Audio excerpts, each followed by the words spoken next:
guys, what's going on? And welcome to another episode of Geeking and Drinking. As always, I'm one of your hosts, Eddie, Steven, and Matt's been boking I'm a little confused here because there's somebody missing, but there's somebody sitting next to me, other than you. Matthew's on assignment. Oh man, On assignment in Austin, Massachusetts. Austin, Massachusetts. You mean Boston, Texas? Boston, Texas, the capital. Matthew is at a concert, hanging with some friends, hopefully drinking some beer. Some good Texas beer. Yeah, he better be. But we are going to introduce one of our newest members of Geeking and Drinking, and in that of guest host. We'll see how he does. Maybe we don't invite him back. Ernest. Yowie. Ernest. He is one of our longtime fans. How long have we been doing this? For like 19 episodes.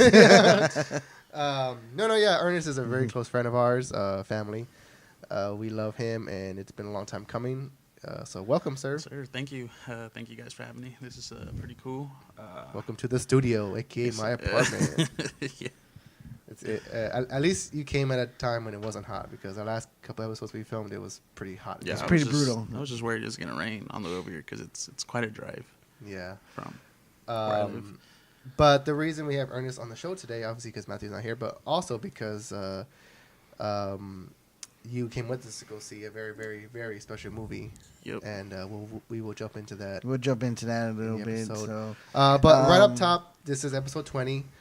Just to give you guys a little background, we did film another episode after Star Wars Celebration. We kind of covered all things Star Wars, and including the episode 9 trailer. Unfortunately, due to technical difficulties, we couldn't get the episode up, and it just didn't want to upload. Yeah, it just didn't want to upload. Couldn't figure it out. Don't know what happened. So that episode is kind of just hanging on. It's shelved for now. It's shelved for now, but it's there. Yeah, we did talk about this episode 9 trailer in great depth, and we did talk about Game of Thrones. Matt and me talked about Game of Thrones, and then we did talk Mandalorian. Matthew did talk the new Star Wars game. So we did talk Star Wars. It's just unfortunately that episode did not want to air. So those beers we did feature on that episode, we will feature again.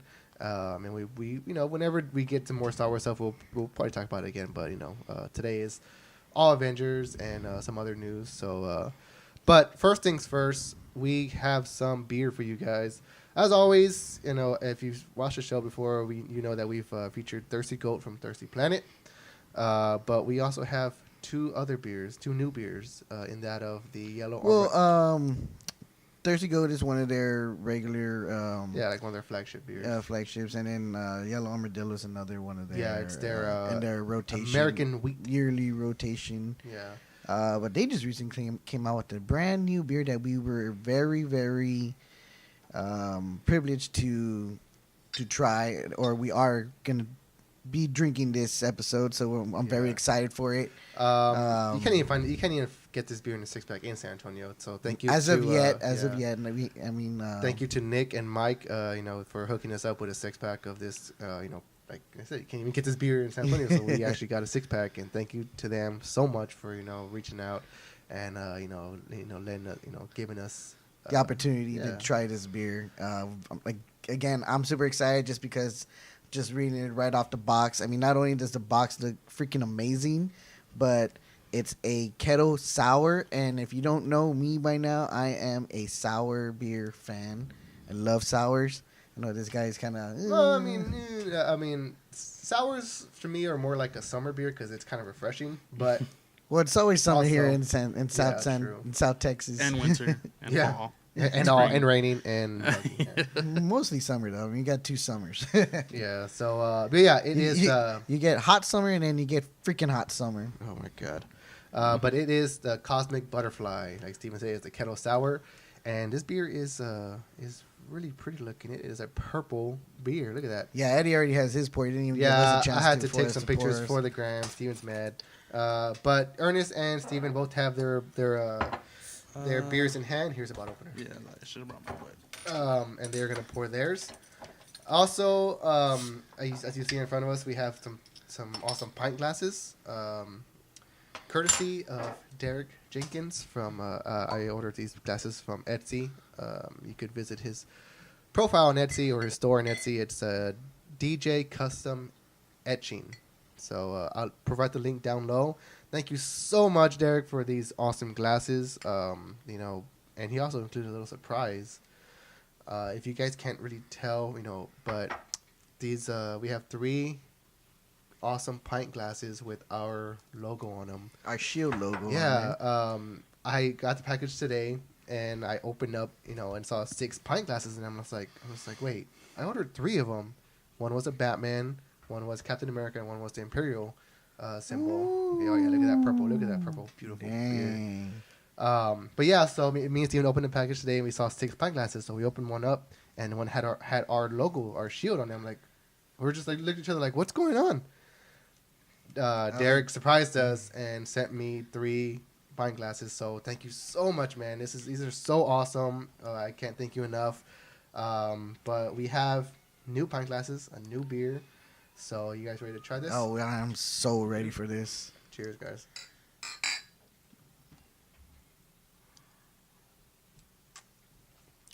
Oh yeah, Yeah, that's a it's really sour. good. Wow. Kind of a little different, little different Well, taste, right? Yeah, I mean, I just kind of got into the craft beer scene thanks to these guys and also Damon and their cousin Pablo. Yeah. So thank you guys. Yeah, it's a taste. Like I said, it's, most beers you have that. Yeah, it's a taste. It's an acquired taste, but for me, this is really good. I mean, this is a damn good beer. I like it. Despite the, I really love the color of it. It's just so amazing. It's like, dang, I think so if good. you're probably not a beer drinker, it's probably just also a good beer to maybe give to someone who's real picky. Yeah, and I think it's not it's a beer that's only 3.9. And the good thing about it too is even though it being sour, it's not an overpowering sour Oh beer. yeah, no. It's still got a real good crisp taste to it. Yeah, this is like something you'd crave and. And again, it's really good. like what Eddie said, it tastes like a really good summer beer. I could definitely refreshing. enjoy this out, in the sun, bathing.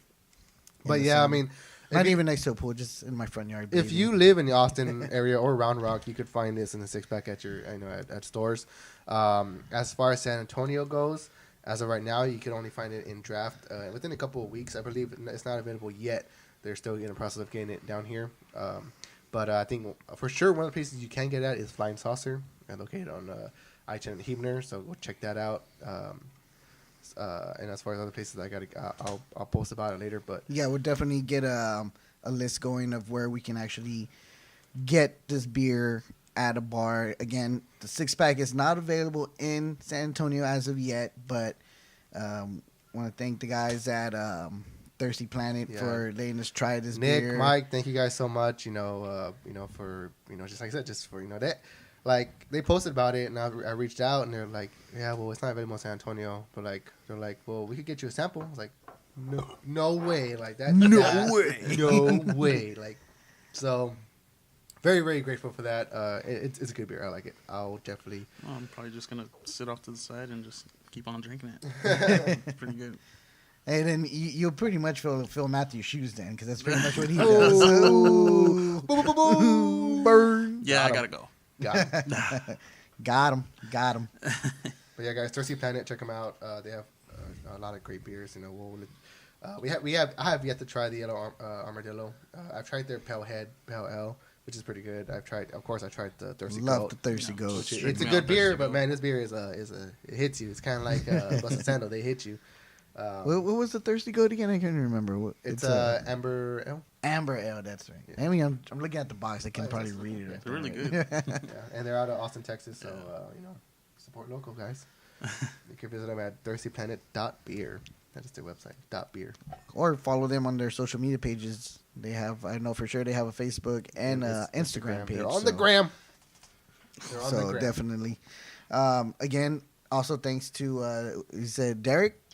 Yeah, Derek for making the glasses for us. I mean, again, we were totally surprised. We had. But even then, look at that. Like, I mean, the Imperial symbol. We have the Batman from the Batman Begins, and we have the Captain America shield. DJ Custom Etching on Etsy.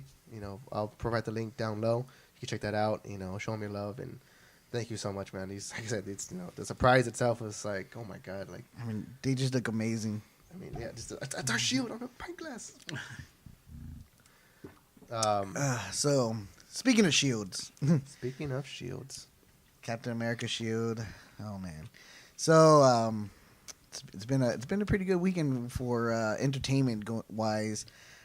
Before we actually get into our main subject, I actually wanted to talk a couple of things. You guys seen the new trailer for Sonic the Hedgehog? Yeah. I wish I hadn't. Dude, no, oh god, like how in the world do he just looks horrible. It just looks like they threw it out there. How in It's the just- world do you? I mean, and that kind of CGI takes a lot of work. How do you just continue to work on that and just be like, oh yeah, this is gonna look good? No, it does not look good. It looks. I don't know what's worse, this or Will Smith's Genie. I'm gonna still go with Will Smith's Genie. I don't know, man. And the thing is, like Sonic obviously is based off a game, from Sega Genesis. So I think this is gonna form the category of one of those, one of those movies that's cursed by the, trying to adapt a video game to a movie, which always hasn't worked out. Thing is, another movie that's gonna be coming out, Detective Pikachu, is getting a lot of good buzz from early now. screenings. Just love Which, Ryan Reynolds. So, but what'd you think of the? You seen the trailer of Sonic? I mean, I really just think it just doesn't look good in general. Just because of the fact that we're on that Endgame high. It's just one of those too where it's just thrown out there. And it's like, how do you compete with something after the Endgame until like Lion King, maybe Aladdin, and of course Star Wars coming out later in the year, and also Spider-Man. But I don't know. I just think it just kind of like it just threw it out there because it just popped up out of nowhere. Really, Yeah, to me. It really did just kind of pop up out of nowhere. I'm pretty excited for it. I mean, not like super stoked for it. I mean, it looks kind of silly, but Yeah. I'm definitely gonna go watch it. Definitely gonna take my son to go watch it. The thing is, see, but this is what I was saying. This is what I was messaging you about when the trailer first came out. Was like, you know what? We see these movies, and obviously to us it's like, oh man, it looks bad. It looks terrible. Even though we're being fans, but I think what the thing is that these movie companies that are picking up all these games and making them into movies are doing it to grasp a different audience than just the fans it already has. Because I guarantee you, if I showed it to my son and he was like, "Oh my god, that looks so cool," yeah, I did too. different eyes, different mentality, and it's just My like, son was all like, I want to see that movie. I'm like, yeah. do you? just like when I used back in the day, I used to be used to love Alvin and the Chipmunks, the cartoon. Oh my god. And because I was that's how small I was, and I liked it. And then they get the movies now. I'm like, oh my god, I'm so annoyed with it. And my son loves them. I'm like, oh, and he has all 3 movies. I think I was still in high school when the first one came out. So I'm not gonna lie, I was a little like, oh man, it's Chipmunks, like childhood. Yeah. I think that's just how Shit, Sonic is too, though. I mean, So new Sonic Hedgehog trailer came out. You haven't seen it? Go watch it. Or don't. I mean, yeah. Well, you're either gonna watch it or you don't. you can't unsee that. Especially if you have a kid. Can't Yeah. unsee Jim Carrey either. Oh my god. Other quick news, real quick. In the new James Gunn The Suicide Squad movie that's going to be coming out, next year? 2 years? 2 years probably, because I Probably think 2 they're gonna years. be filming. I think they're starting to film this year. Nobody come on. So possibly next year. They just cast their Polka Dot Man. So if you're not familiar with the actor, you may have seen him in.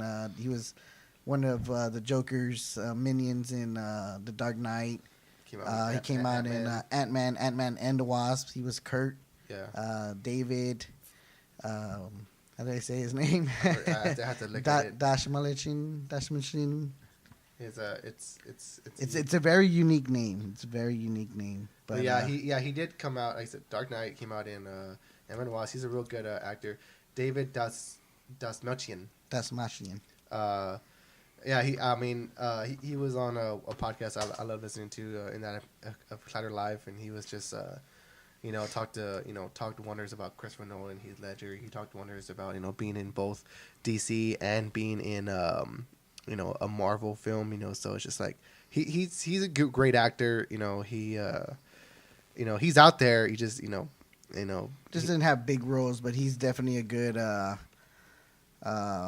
supporting character. Mm-hmm. I think that's what a lot of them in DC are, though. Yeah. So I'm real interested to see how this new Suicide Squad movie is going to play out with the type of characters they're bringing out. Again, he's playing Polka Dot Man. Yeah. So what did you think of the Suicide Squad movie? The David Ayer version. Well, I'm a big Batman fan. I'm not gonna lie. I'm more of a DC fan than I am of Marvel. But you got to give it to them, with the movies they're coming out with, and they're more accurate. Like DC put out, Justice League and Batman vs Superman. They were kind of totally way off, Okay, In a way, it did mesh with the comics a bit, but Marvel really kept it as close as they could. It's a movie, so different universes. But as far as Suicide Squad, Joker just really kind of ruined it for you. It hurt. You ever talk about a painful performance? That one was real painful for me. Yeah. Poor Jared Leto. Unfortunately. And I'm a fan of Jared Leto. I really like, some of his stuff when he's acting. And, I know the first time I saw him was... I like Highway. That was one of the first movies I ever saw. Have you ever seen that movie? You need to watch it. It's called Highway. Jake Gyllenhaal and Jared Leto. Jared Leto, young Jake Gyllenhaal, and Selma Blair. Well, it's hopefully there'll be another movie that'll movie. put him back on the map. But that was just a real big mess. you can't really give him total credit for it not being bad, because as far as the director also knew what he wanted out of it. See, the thing is, so with him, and I told Steven before, I was like, yeah, you could tell that he was trying quite a bit, but then again, a lot of his scenes were cut out, so it's just it was kind of which is what a lot of people were also upset about too, because the marketing was all Joker. The marketing was all Joker, but the movie was supposed to be based on just this team, and I think they saw that and they're like, oops, and then when they deleted his scenes, they got that real bad backlash. It was like, ugh. I think I like sours more than I thought I did, because my God, I'm already almost finished with this. Seriously. Either I like sours, like I said, it's not a strong beer at all. It's it barely hits that 4%. Me, I'm the one that looks for high percentage alcohol. I love just different tastes. I just look for good tasting beer. But it goes down really smooth. It reminds me of a sour Topo Chico. But it's good. In a good way. Yeah, in a good way. Like I was saying, yeah, you get that sour taste, but it goes down smooth. It's not, like I said, it's not an overpowering sour. So, yeah, I can't wait till they start coming out and you start seeing them more. It's really good. Yeah, I'm just... And that purple, look at that. It's like Thanos purple. Thanos. So, and then last thing I just want to kind of touched on. I know you're not that you're not a fan. I know you never really watched the shows. I'm not sure if you kept up with it. Probably not. We're not. I'm gonna be the only one. We're not GOT bros. I'm not gonna be the only one here. But dude, even if you guys are not or have not even watched a single episode of Game of Thrones, you guys should check out this last one, because it was, and excuse my language, fucking epic. It was amazing. I see the memes. I was just on the edge of my seat the whole damn All I see is time. memes of Arya. Yeah. She was always one of my favorites from the beginning, just because she, the era that it takes place in, the Viking era. And Arya is played by Emilia Clarke, right? Yeah, she's a funky looking girl. No. Arya is played by Macy Williams. Macy Williams, there you go. Yeah, Emilia Clarke is the mother of dragons. One day, Daenerys. One day I'll sit down and I'll try to watch it. It's just when the time it came out, it just so many things going on. I just could not sit down and watch it. I've seen every season 3 times. The third time was with my wife. Took us 2 weeks to watch it. My wife. So, again, it was such an amazing it was a big old battle. It was a long time battle that fans of the show have been waiting for, and even it being for the third episode, of this season, because this season is going to have 6. And for it being a 3rd episode, it was freaking epic. Spoilers here for Game of Thrones and for Avengers Endgame. Just a good build up. The battles between those two, I just can't, determine which one was better, because it's like, for Endgame, we've been waiting for Endgame for the longest time. 22 movies, going. 21. This would be 21. 22nd. So 22nd. Endgame is 22nd. Yeah, it's Yeah. 22 Yes. movies. Oh, It's Yeah. 22nd movie. No. Sorry. And and then here with Game of Thrones, I'm not sure how many episodes exactly, but we've been waiting 8 seasons for this, because this is the 8th season. and then like a year between the last season and this oh one. yeah, and then we didn't get Game of Thrones last year, so that was even harsh. But And the thing is, even though I don't watch the show, I love hearing you, Matt, to talk about it. I even text you guys, hey guys, what did you think of the last Game of Thrones episodes? Even though I don't know what's going on, I haven't seen it. It's because I like hearing you guys talk about it, because I'm here, I'm just like, what the fuck are they talking just about? And Picture you sending that message with a straight face, like if you really care, but you don't. But it's just like I think about what if someone listens to us talking about Harry Potter or Star Wars, or listens to us talking about MCU? They're just like our wives and girlfriends. they're just like, what are they talking about? I'm like, I feel like that, like when you guys are talking about Game of Thrones, it's just like, I appreciate the passion of your fandom for that. So it's just like, because I have that kind of fandom for other things. So it's just kind of like me when people start talking about the Lord of the Rings and the Hobbit. I'm like, whoa. I'll show you a Hobbit. But one thing I was really not a big fan of was those movies. I mean, they weren't terrible. I just wasn't into them. Just not for me. But hey, it is what it is. I seen them all, so the cinematography on that, a lot of the shots on it, the acting on it was good, but just some of the story for me was not great. And I always go back to Clerks 2, where One ring to rule them all. where Randall is making fun of the Lord of the Ring fan, and He throws up. he's like, and when he gave him that fucking smirk, I swear he was He gonna. gave him that fucking gay look. I thought he was gonna spew in his face. They're hobbits. He just throws up. my sister's probably gonna watch this. She's a huge Lord of the Rings fan. Oh. Sorry, Right, sorry. that's why I said nothing. So,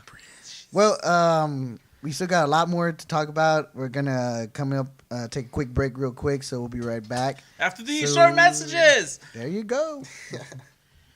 All right, and we're back. We're back. So, I think we're all going to be trying the yellow armadillo. This, oh, shit. hey, Dropped the bottle opener. I thought I dropped it on. Yeah, we're all trying the yellow armadillo. I want to thank Elliot the brewer, Randon the cellarman, and He sounds like a Lord of the Rings character. or is it all one person? I don't know. No, because we just noticed on the bottle that And it shows the name of the brewer. Swanda for packaging. Yeah, it shows the name of the brewer, the cellarman, and the packaging. Most important part. On the bottle, batch number 174, and yeah, I mean, that's pretty cool. I mean, I never noticed that before. Yeah. But That's freaking awesome. So yellow armadillo Texas ale, which is American wheat. So thanks, Elliot, Randon, and Swanda. Swanda. On wheat. Swanda forever. Wakanda forever. Wakanda forever. So No, okay. okay. Bad joke. Yeah. So anyway, so yeah, we're back. Oh, that's good. That is good. Oh, okay. Oh, okay. Now you're making me. That is good. So the cosmic butterfly was good. Oh God, shut Wow. up, Siri. So the reason I have my out. phone in my hand. Edit that Siri out. freaking It's Australian. British? No, Oh, he's that's- Australian. he's Australian. I have an Australian Siri. So yeah, main topic of this show. We've all seen Avengers Endgame twice. We've all seen it twice. Twice. Wait. I know we're gonna get what you're gonna say, Twice. but I wanted to start off real fast with some numbers because I like that. Twice. Twice. Avengers Endgame. How many times was that? Twice. Oh, God. And this is my SMR. Welcome to Okay Country. Avengers Endgame from Thursday to Sunday grossed a domestic box office of $357 million. $300 million. Worldwide, you know, Should have done it like that. worldwide, it's grossed $1.2 billion. Yes, that is Dr. Evil numbers, because usually a movie, and at that, an MCU movie, takes about maybe about 3 weeks to about a month, maybe even longer, to hit $1 billion. And Avengers Endgame did that in 1 weekend. I remember we were at work and we were listening to the Collider, Yeah. great podcast. Great podcast. But how they were saying how, you know, they're kind of throwing out their numbers, and they were saying how, like, oh, maybe by you know, tomorrow, which was, I think was gonna be like Friday, they're like, you know, it'll probably gross up to like 120, you know, because that's about average, and you know, but it's a really good movie, so it's a really good number, and it just smashed it, like, Dude. and it's still going up, like. Yeah, I think now it's at $2 billion Yeah. already. $2.0 billion. It is making all the monies. I mean, even at that, like, I don't think it's gonna surpass Avatar, which I don't know why Avatar is the highest grossing film of all time. Zenny. I don't get it. I'm gonna call a fluke on that, because I'm gonna tell you right now, straight up, Avatar, as good as everyone hyped it up to be, and when I finally saw it, I was bored to death with it. I think it was more just like the groundbreaking kind of filmmaking it was. Like, I you mean, know, yeah, the effects on it were freaking amazing. I think but that's kind of what it was. but the Yeah. story itself was It's just like boring as hell, man. I'm Playing sorry, a but really good game, but I was bad so story. Yeah. bored with that, man. And, you know, people may call me out on it, but man, it was so boring. It reminded me of a futuristic Dances with Wolves. Got him. But yeah, I just want to throw out those numbers because I mean that's ridiculous. Yeah, that's ridiculous. That man. is awesome. But so from here on out, consider yourself warned. If you have not seen Avengers Endgame Twice. or even once, or 5 times. 'cause there's shut people off that- this episode. Go watch it and come back because this episode will be here. You know, so go watch it. But if you have seen it, this is a full-on spoiler talk. We're not doing any of this non-spoiler crap. We're gonna be None talking. of this hush hush. No, wait till someone sees it. No, I'm we sorry. are talking all spoilers. Because I mean, how can you not talk about this movie without spoiling it? And look at those numbers, man. You have to have seen it. Yeah, I mean, if you aren't part of that number, you should be part of that number because Jesus Christ. But guys, I know I'm part of that number twice. twice. So we all saw it on Thursday night, holding hands. It was amazing. Yeah, he was probably pissing off the guy next to him. Yeah, yeah. Because So if you're watching this, sorry. Right, sorry. I don't know him. sorry, guy. Sorry, guy in the movie theater. Right. I mean, you had you You should have known. He's bro. like, You should have "Enough!" known. He just throws his wings. You should have known, man. Got me, Cheryl. No, but like Ernest could vouch that the entire movie, the entire 3 hours, I wasn't sitting back. When they say this movie would keep you like on the edge of your seat, that's exactly how I do. But don't get me wrong, like I loved it too, and there was a couple times I was on the edge of my seat, but Eddie was just nudging me, and I mean, the dude's a fan, big time. You show him that shirt, more man. than a fan. Yeah. Oh, that's cat hair on it. Fucking cat. But Mine's man, got dude, dog hair on me. But I got Deadpool. got dog hair on it. I don't even have a dog. Man. Rabbit hair. Oh my god. But guys, like, we came out of this movie. You know, we In the next 2 days we were texting nonstop about it. Well, we were going in it. I mean, just nerves were kicking. And the thing in. is, this movie is 3 hours long, but it did not feel like 3 hours long. No, it didn't. It went by way too I'm fast. surprised, And, and even when I saw it the second time, it still went like. Yeah. So it happens when it's interesting and engaging, which is, I mean, exactly what they wanted. It was good, man. So it was good. let's start off this conversation because it's gonna be a long conversation, 3 hour long. No, I'm just kidding. Again, you have been warned. You've been warned. Movie starts off, and everybody dies. No, I'm just kidding. Well, actually, if you think about it, it Kinda. does, because it pretty much starts off where Infinity War ended, which was awesome. and in that of Clint Barton, you know, Hawkeye where himself. you know the like time time setting. Yeah, time setting of it. Opening scene, we get Hawkeye, Clint Barton, in some family time in his farm with his family, teaching his daughter how to be a good archer, good Hawkeye. good Hawkeye. He even calls her Hawkeye. He goes, great job, Hawkeye. And Yeah. Did you know this? Because I didn't know this until I watched it a second time. But he has the ankle monitor. He has his ankle monitor. I was like, oh shit. Yeah, because him and Ant-Man took on house arrest. on their house arrest, so they took the plea deal or whatever. Yeah, so for their families. So movie starts out, and of course, you know, he turns around and his family's gone. Well, it was kind of funny though, because it's like they're in his farmland, and farmland. You know, well, you know, his farm. You know, they're in the Hawkeye Ranch. Hawkeye Ranch, whatever you want to call it, man. And Neverland. it's with his family, his wife, daughter, 2 sons.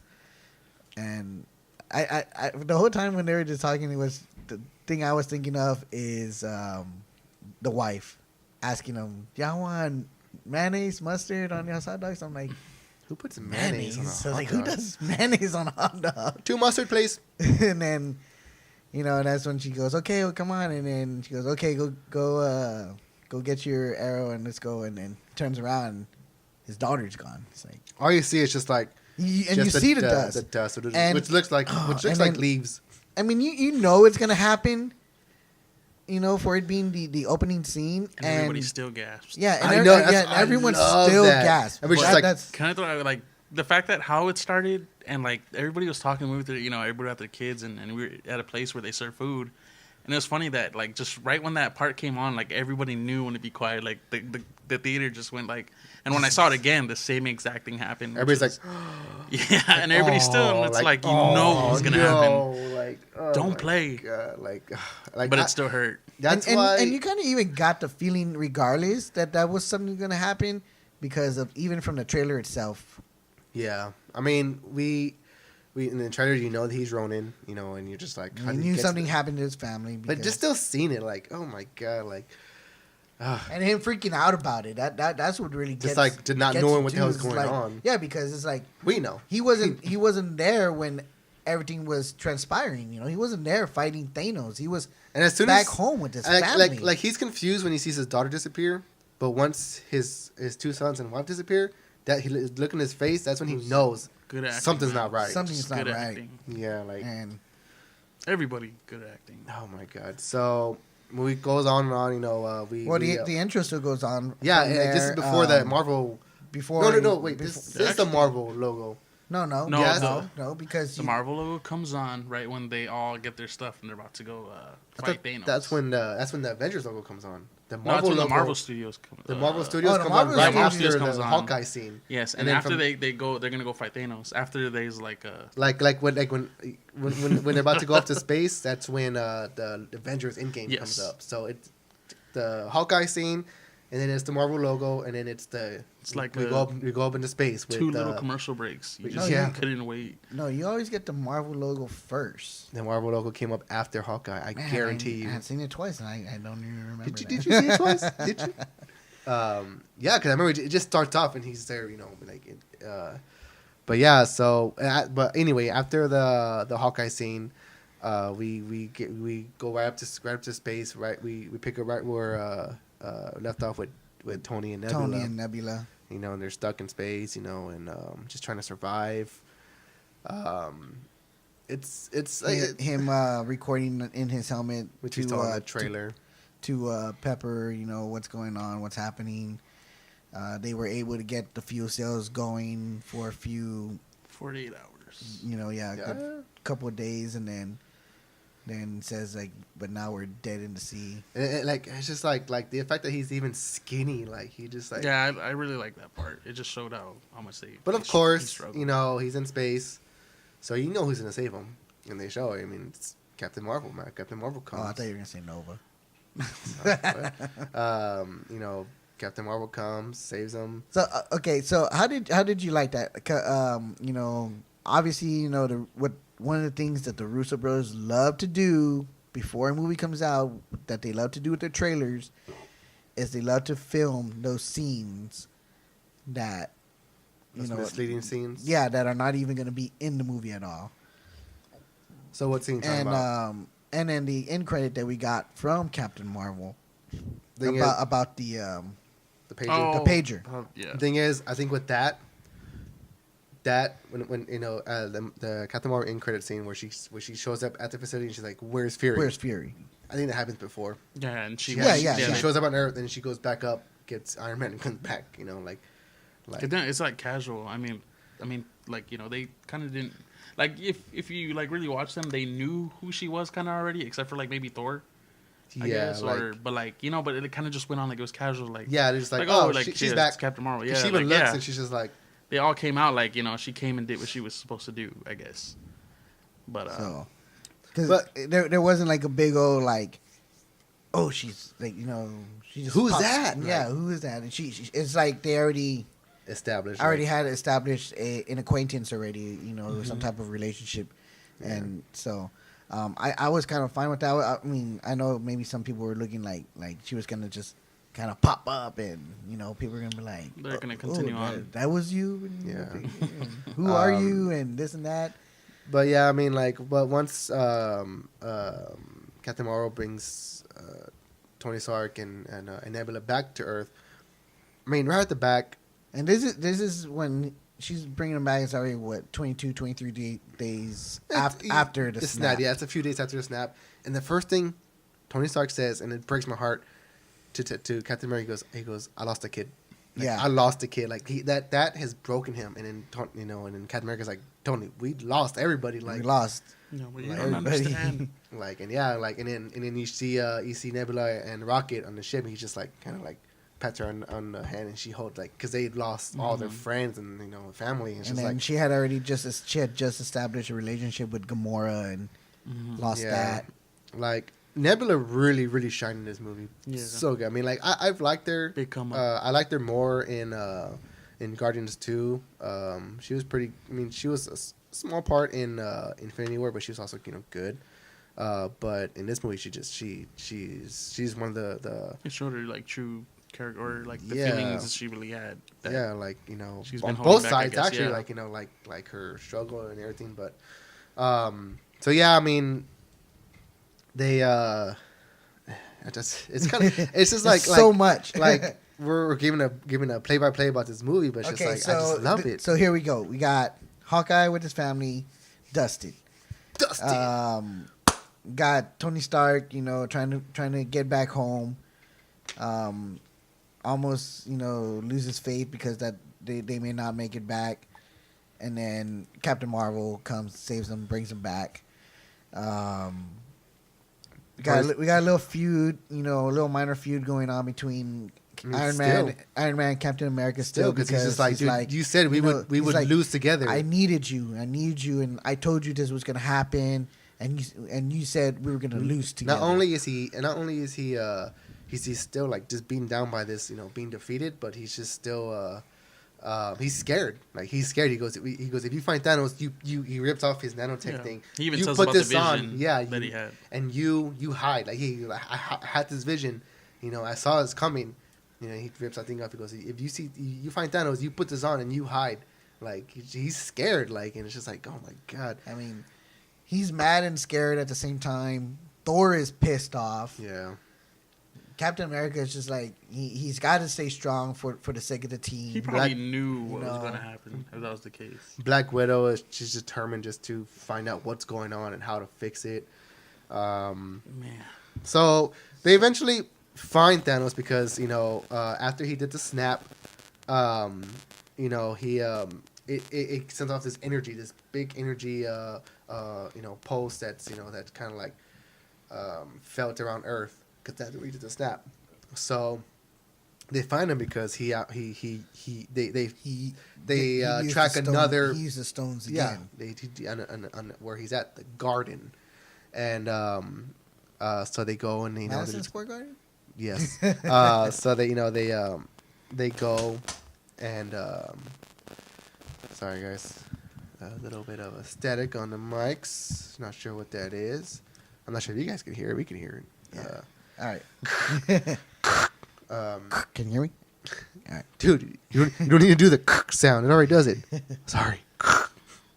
They find Thanos. They go find him. And Thor goes for the head. Well, I mean, first off, He goes for the head. we see Farmer Thanos. Thor gets head. Thanos is in his farm garden. The first time we saw it, I just thought it was so funny that he's wearing a shirt. And I'm Yeah, just I'll like, say if you hear like in the theater, a couple people kind of chuckled, even me, because like he's wearing his this farm dude went clothes. shopping at H&M and Yeah. you know, and then I was like, He's oh, wearing man. his shirt. Like, it's just But it's like, cool. I mean, he's retired, I guess. You know, like he was set not to do anything except for just live out the rest of his days wearing shirts.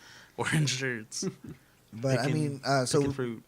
before the Avengers arrive to face Thanos, we get Thanos, you know, Farmer Thanos, and his scarecrow armor His shirt. and his weird shirt, farmer shirt, his Dwight farmer shirt, Yeah. and when we see him, he's like effed up.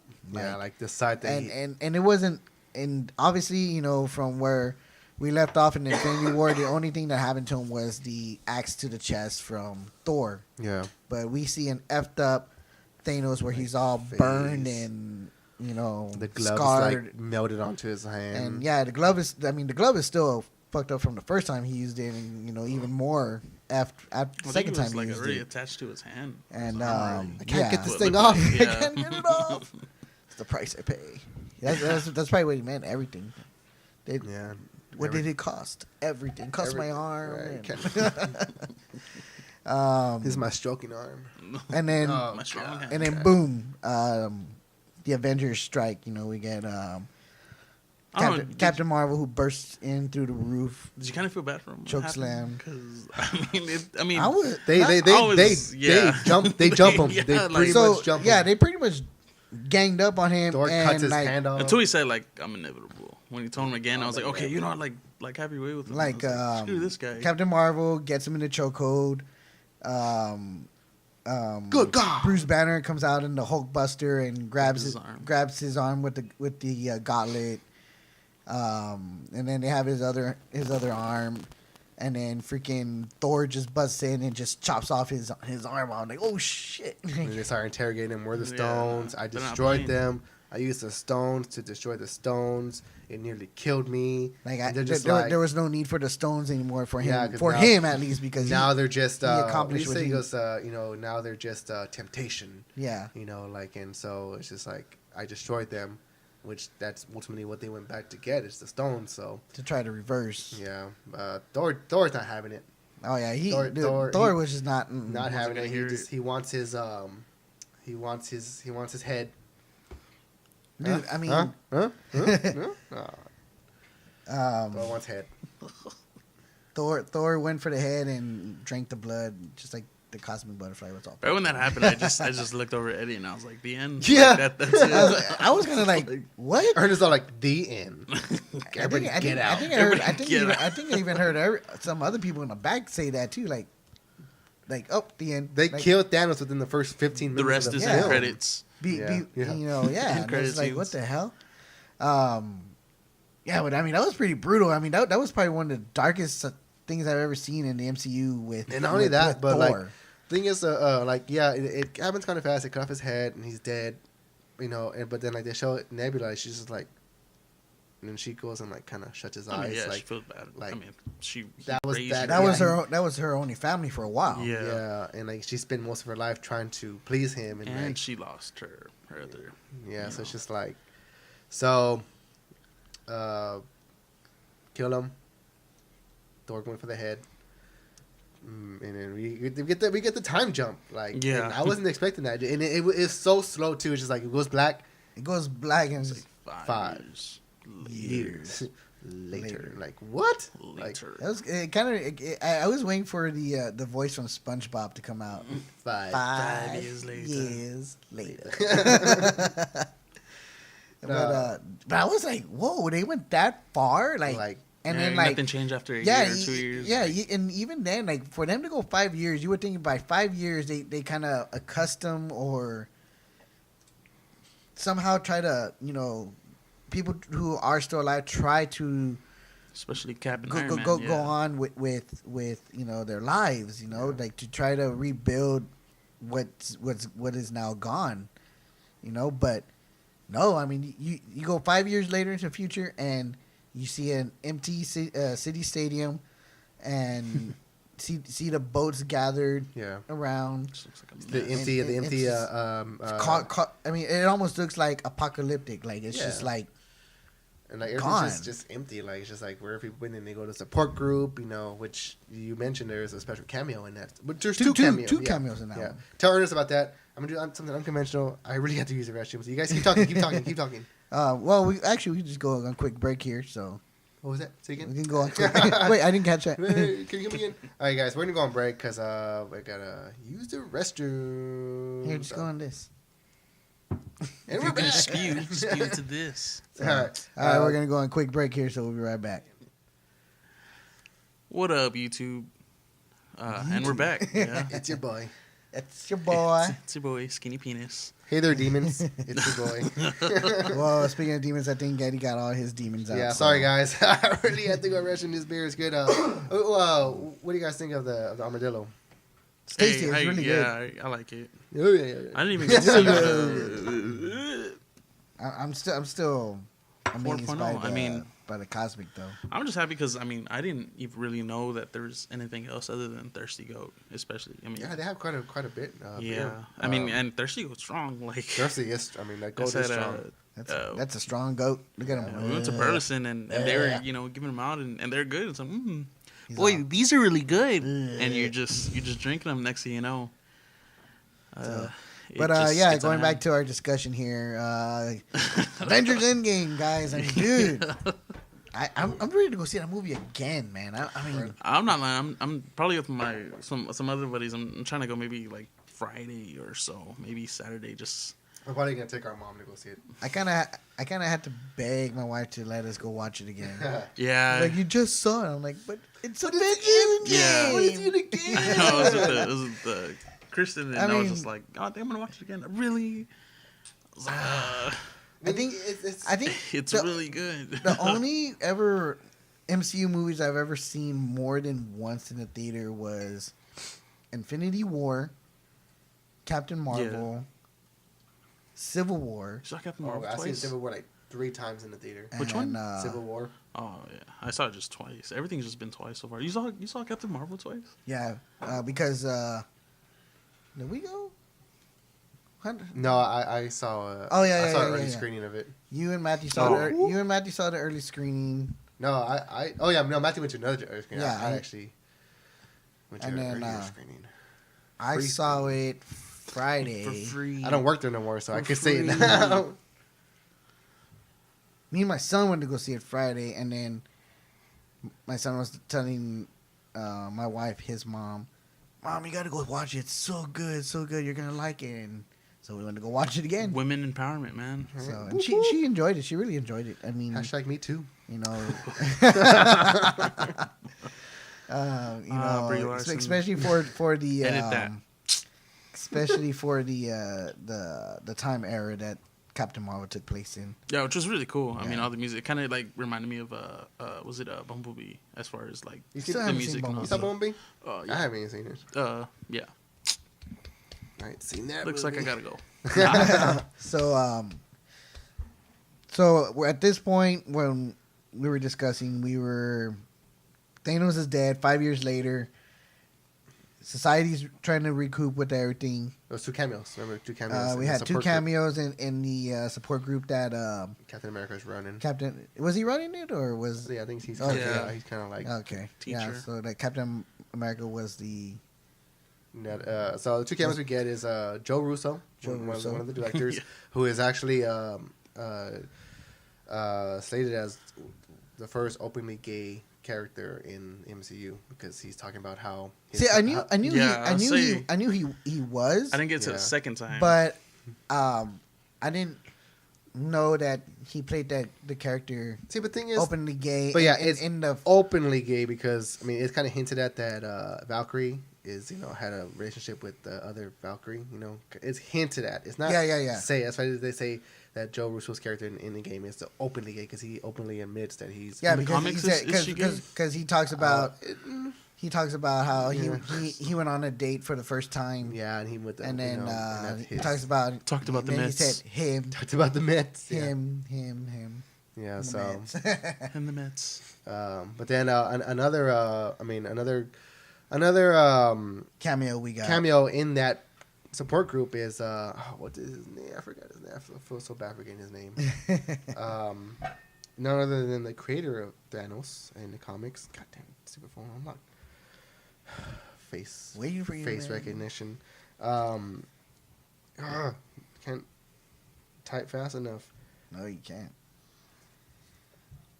Sorry, this is good podcasting. Not other than Jim Starlin. He's the creator of Thanos. He's the one who created him for the comic books. He has one line. He says, "Did you cry?" Nailed it. Nailed it. No, but yeah. So it's just that was an Oscar-winning line right there. Yeah. It's just a subtle, 2019. a subtle cameo. It's the creator of Thanos in Endgame. So I mean, this is a little trivia for you guys if you didn't know that. I didn't get to the second time. Yeah. I was just like, man, this dude looks weird. I feel like I've seen him everywhere. Is he my history teacher? Yeah. So. So after that, we kind of go to Black Widow, and she's obviously just still one of the ones that's she's still in contact with still in contact with everybody. Everybody's kind of gone their ways, kind of gone back home, doing missions around the world. Captain Marvel is not only around the world but around the universe. Yeah, Captain Marvel is just kind of like lending her support to different planets because not everybody has the Avengers. So I like that she mentioned that. Yeah, she's just like this is happening all around the universe and other planets. Yeah, and unfortunately they didn't have you guys. Unfortunately they didn't have you guys. So it's is they also like she's like the one I guess out of everybody that's really trying to find a way as far as every little thing she's like let me know on like everything. Yeah, like everything comes to me. Yeah, and she really wants to get down to it. The nitty greedy. Yeah, so I mean you tell that, and then at one point Rhodey mentions he's just like she's like where you at? He stays there he's like I'm in Mexico kind of in checking in on what's going on and he's like he goes he was here and he starts mentioning that after all the others sign off. Oh yeah because Captain Marvel even tells him good luck. Yeah, she's like I'm not gonna be here for a while. I gotta do some other things. You're not gonna see me for a while. But yeah, so you're not gonna see me for a while. Why? You're gonna go get another haircut, dude. Rocket. I love Rocket in this. Rocket movie. Is on point. He is so on fire in this movie. He's just like he picked up where Guardians of the Galaxy left off. He's on coming out with jokes, but they're not. They're just really good jokes. I mean, if you thought that he was like hilarious in Infinity War when he's like, "Oh, name me as the captain." Oh wait, that's me. I mean, he's just amazing. And I'm gonna jump here ahead of it. I just like that one part where he's like, "Oh, you're like a little puppy. You want to go to space? You want to go to space, puppy? I'll take you to space." Like, oh my god, man, with Paul Rudd. Oh man. So we gotta keep rolling the ball here. Because I mean, this is a 3-hour movie, and trying to cram this in. There's a lot to go through. All right, so let's just kind of fast forward. I mean, we got Black Widow. She's kind of been left in charge because Cap's just he's helping. He's helping trying others. to move on. He comes back to do his laundry every now and then. Yeah, and whatever. And then we get Scott Lang. Don't forget about that. We get Scott Lang, who if you have not seen Ant-Man and the Wasp and the end credits, he gets stuck in the quantum realm. Yeah, and he gets let out by a rat. And he gets let out by a rat. Master Splinter. Yeah. This is where the Ninja Turtles. Yeah, how do you guys feel about that? Because some people are like up in arms about that. Like, oh, it's just a rat. So the rat wasn't there. He wouldn't have got out. Like, calm down. Rummaging through trash. It could have been anything. Like, what if like something just fell and hit a button. They're Like- gonna complain about that. oh, like, yeah. Like, dude, like chill yeah, the hell out. It's just a like- movie. Like, it's a plot Something was device. bound Yeah. to happen.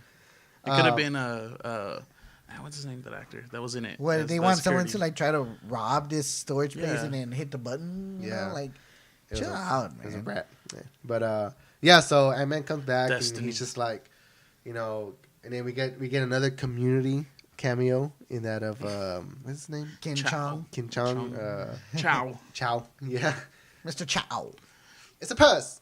It was just cool. Like just even he didn't even have a line really. The thing is- and everybody and just the thing started is, laughing when he- they Yeah, saw him. even Like, when it's people just- saw him, is- they just like laugh. Apparently he had lines. They cut him out though. It was just weird because like it's just like when he saw me like, oh, he's gonna talk and he doesn't talk at all. Looks like you gotta no, get the DVD then. Yeah, so but apparently he had lines and they just cut him out, which is kind of That I mean, in a sucks. 3-hour movie, you gotta cut out So some of that Yeah. stuff. again, Ant-Man, going back to Ant-Man and the Wasp, Ant-Man gets stuck in quantum realm because Hope, Jane, and Hank Get dusted. all get dusted, They're vanished. and then so he gets released, and He's just he, like he doesn't know what's going he didn't on? know what's going on.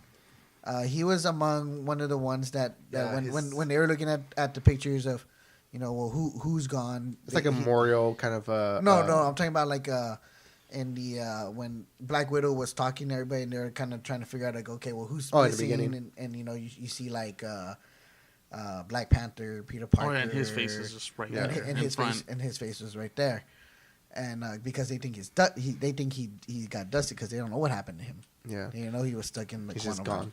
But yeah, even his name is on the memorial side of the vanish, you know, and like, cause he's there looking like, oh no, like is my Is daughter his here? My daughter daughter there, goes, oh, Casey, Cassie? Casey, you know, Cassie, and then he finds his name, so you know he goes and finds his daughter.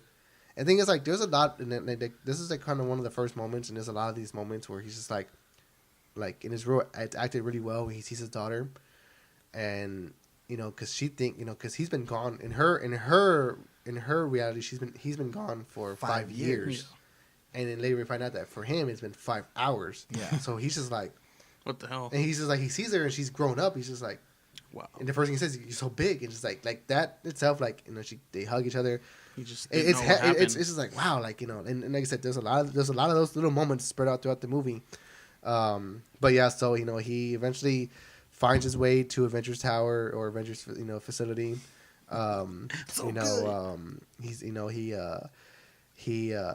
goes to the front door, and it's another scene in the trailer. You know, he's like, yeah, I mean, you know, I'm here, Ant-Man, you know me, right? You know, Ant-Man, you know, I grew this big, you know, it's just like, I got the big. guy that got big. yeah, he goes, Ant-Man, you know, I know, like, I know you know that. So he's there trying to explain to them, like, I've been trapped, you know, he's all like, the first thing he says, he goes, have any of you guys studied quantum physics? And Black Widow's all like, just make conversation. Like, just like, Yeah, just to make a conversation. like, you know, so like, you know, he's trying to explain to them, like, look, I've been trapped there, you know, and I just got out. Yeah, because And- I don't know if it was Black Widow or Captain America goes like, I'm sorry, it must have been a long 5 years for you. He goes, well, that's the thing. It was only 5 hours. Just like, what? He goes, you know, time is different. And everything is different down there. They start getting an idea, like, oh, you know, we could try to do something with this. Obviously, I just love all the references they make. Because what we get from this movie is that this movie ends up being a time travel movie, which we all expected it to be. Yeah. Back to the Future, And baby. yeah, I like how he tries to I'm reference not gonna lie, Back that was to the the first Future. thing I thought of. Like, is it gonna be like that? like Back to the Future, like Terminator, like Hot Tub Time Machine. Yeah, It's a hot tub time machine. Bill and what's it? Bill and Ted's Bill and Ted's. Excellent Yeah. Adventure. See, the thing is, a lot of people are calling this like the time travel rules. Same thing with Back to the Future 2. I haven't seen Back to the Future, so I don't know. But apparently, people are like, "Oh, this is Back to the Future 2." Like, it's just, you know, like the same, like the rules, you know, because the rules are pretty much, you know, laid out by Hulk. You know, he says, you know, Well, no, that's what the Hulk's saying. He's saying that's not. He goes, take all that conventional stuff out that you've seen from all these movies. As long as you place them You back know, at the right time. it's not like that. It's totally different. You know, just because what happens to you in the past is not going to affect your future. You know, your future self. I mean, it's just going to alternate that past version of you to another timeline. yeah, I'm trying to find the actual quote that he says. because like I had to, for a while I had to like kind of I had to like and that's what dude. Going back to, I really liked a lot of the characters that came back, just for the little parts that they played. Oh yeah. I liked what's her name? The Ancient One. That played the Ancient One. Tilda Swinton. And then I like that Natalie Portman came back to play Jane Foster. Thing is, She just woke up, with that, put some money in her I pocket. was like, oh, she's back. It's B footage from Thor: Dark World. Oh. Apparently maybe. she just did voiceover. That's the only thing she did. But I mean, they still gave her credit for it. Still, Yeah. man, They that's still gave her heartbreaking. credit. Regardless, I still liked that. It was pretty cool, Dude, seeing Robert Redford. But seeing Robert Redford Oh my god. and who's the guy that plays Crossbones? Frank Grillo. Something like that. Yeah. And then seeing Renee Russo Renee Russo as Thor's as mom. Thor's mom. Oh my god, that was a heavy scene. There's so many heavy things in this movie. So many heavy things. What made you cry? I know something made Like you out cry. of all of it, Yeah. I'm not gonna lie. I probably teared up well, actually, I teared up a total of one time, but my eyes got watery. Like I'm probably like two other times. Which one of them was when when he was like, oh, like there's one thing I have to tell you. When Thor is talking to his Yeah, mom, and because she's I was like, like, man, no. yeah, because they do have like a heart to heart moment. She's like, no, this is not. Yeah, Yeah. like like I don't want to, She goes, that's it's not meant for me, I guess, or something like that. You're not here to change my future. You're here to Yes. fix yours. Yeah, and then of course is I like that. I like that she knew that though. That Mhm. she knew it wasn't him from that time. she was a witch. Yeah, She was well, raised by because witches. she was raised by witches or something like that. That's crazy though. But and of course, can we jump ahead? Or of course, like the Black Widow. That was just because they're over here crying like back and forth, like please no and let me go, and of course I guess when we bring it up, I'll Yeah. because that's the one part like I really like. I went to Eddie and I was just like, oh man. So Like, before we get into that deep stuff real Yes. quick, we're gonna fast forward here again into the team has an idea now. They're gonna time travel. They go to ask Tony Stark for help. He denies them at first, but then he figures it out. Then he goes because he I think what changed his mind is when he saw the picture of him and Peter Parker, and he's just like he still feels that he failed Peter Parker. yes, just you know. looking at the picture. Yeah, Really, so- it, I think that's what helps him change his mind, and Pepper Potts obviously doesn't argue him about it, because she knows how much it hurt him. He's him and Pepper have a little girl, a daughter now, that was real cute, and so Oh, my thing is when also too is when he finds out like time travel. Yeah, And, yeah. It was so fast. And but one thing is like I don't know. Well, if you're like say if you are gonna watch the movie and you haven't seen it and you're watching this, that part where she tells him or where he goes, I figured it out, and she goes, he was, but I could throw it in the trash. I could just end it. And she tells him, yeah, no, he goes, I could just throw it out. I could put it in a. I'll take another yellow. He's I could put it in a tin can and I could just throw it out and then I could go to bed. I go to bed and she goes, yeah, but would you be able to rest? Yeah, And it's like hold on to that part if you haven't seen it in a while. Yeah, it's just like that he just can't. That's been his mission from. After that, it was like okay, he's gonna help him out. Like that's been his. yeah, mission. and he even admits it in the beginning of the movie too, when he goes, I really wish. I really thought I could have pulled one last one. That's why he had left when he left for Infinity War. But even in the beginning, he also tells Catherine, he goes, I had a vision about this and it happened. He goes, this is why we needed a suit of armor around the world. This is, I just want to protect people. Like that's been his mission. He goes, yeah, even if it violated their rights and stuff like that. Yeah. Also a big moment with his daughter when she puts him in bed. Oh, I love you 3000. The thing is, it was I felt like it was just another line, and then because Roxanne before she saw it, she's like, oh, people were reporting the Endgame on social media, and she goes, she's all like, oh, she goes, what's I love you 3000? I'm like, I don't fucking know. Like, I was like, it's probably Game of Thrones. And thing is, and like, cause I well, didn't the first time you watched it, it was just like I didn't catch it the first time. So Like, you see people hashtag either it. time. I didn't catch it like at the beginning or end. Yeah. So when I saw it, she said it when Yeah, you put her in so- bed, Yeah. and he and says then- at the and then- end. no, but then he even tells Pepper, he goes, she loves me 3,000. She goes, Yeah. and that's when he Yeah, goes, puts you like at he somewhere goes, like you were about in the close 800, six to 900. Yeah, but I mean, I didn't really notice it until like I saw it was like I seen the movie, so everybody puts Yeah. on the spoilers and then the hashtag I love you 2000, and then I didn't catch that. Like, man, what the heck is that? Until So, I watched it second again. time, I heard it, and then it's- she's I love and when you they said 2000, it, I was like, oh. when they said it, we looked at each other like, I was like, oh, it is from this movie. Yeah. And then it hit harder. Like, Yeah. it hit so much harder. Oh my god. Yeah. And the thing is, and I know we're jumping around a lot. I don't care. It's jump around. But apparently, when they at the premiere of the movie, after they premiered it, they had all the cast of Avengers come up, and each cast member kind of went through, and this was like telling Giving their giving their speeches, saying like, oh, thank you so much, you. whatever.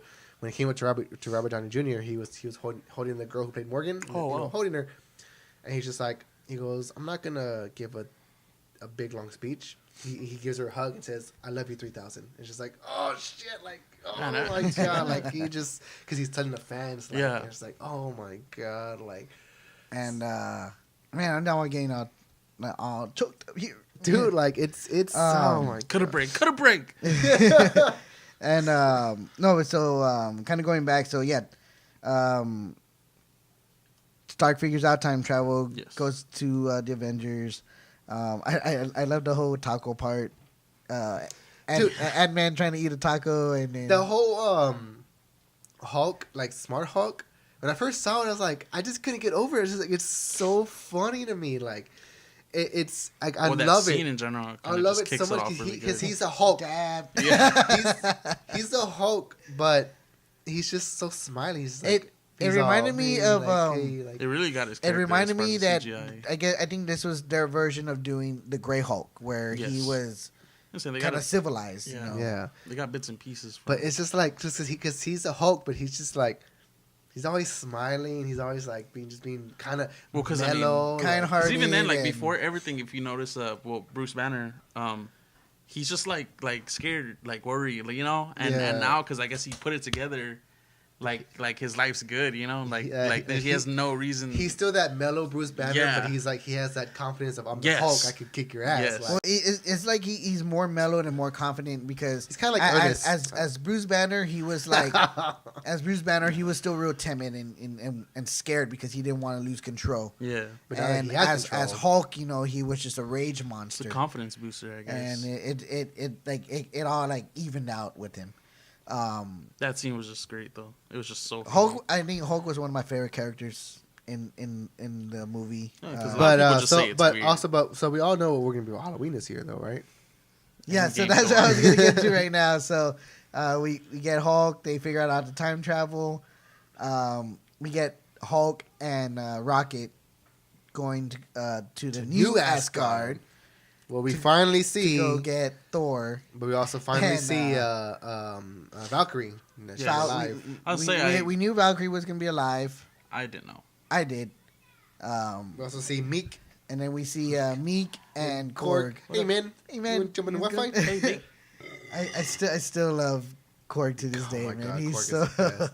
Hey man, It's that kid again. but we get introduced to Beer Belly Fat Thor, Fat Thor, man, looking like looking like me. Big Lebowski. Oh god, I got a burp. Ugh.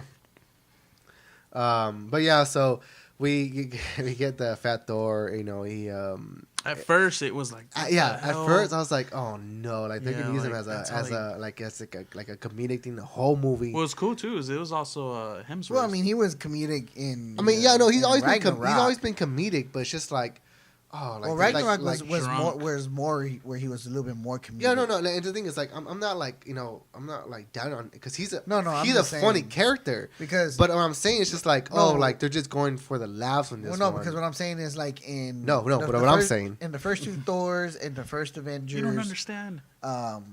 he was kind of more like serious, like, oh, I'm the god of thunder, and then He's also right? also a little funny in Ultron. Yeah, and that's what I'm saying. Ultron, he kind of, broke out a little bit, and then Ragnarok, he was just freaking more hilarious. And then this one, oh my god, dude, he was just like just drunk. over the top, just straight up drunk. Like I mean,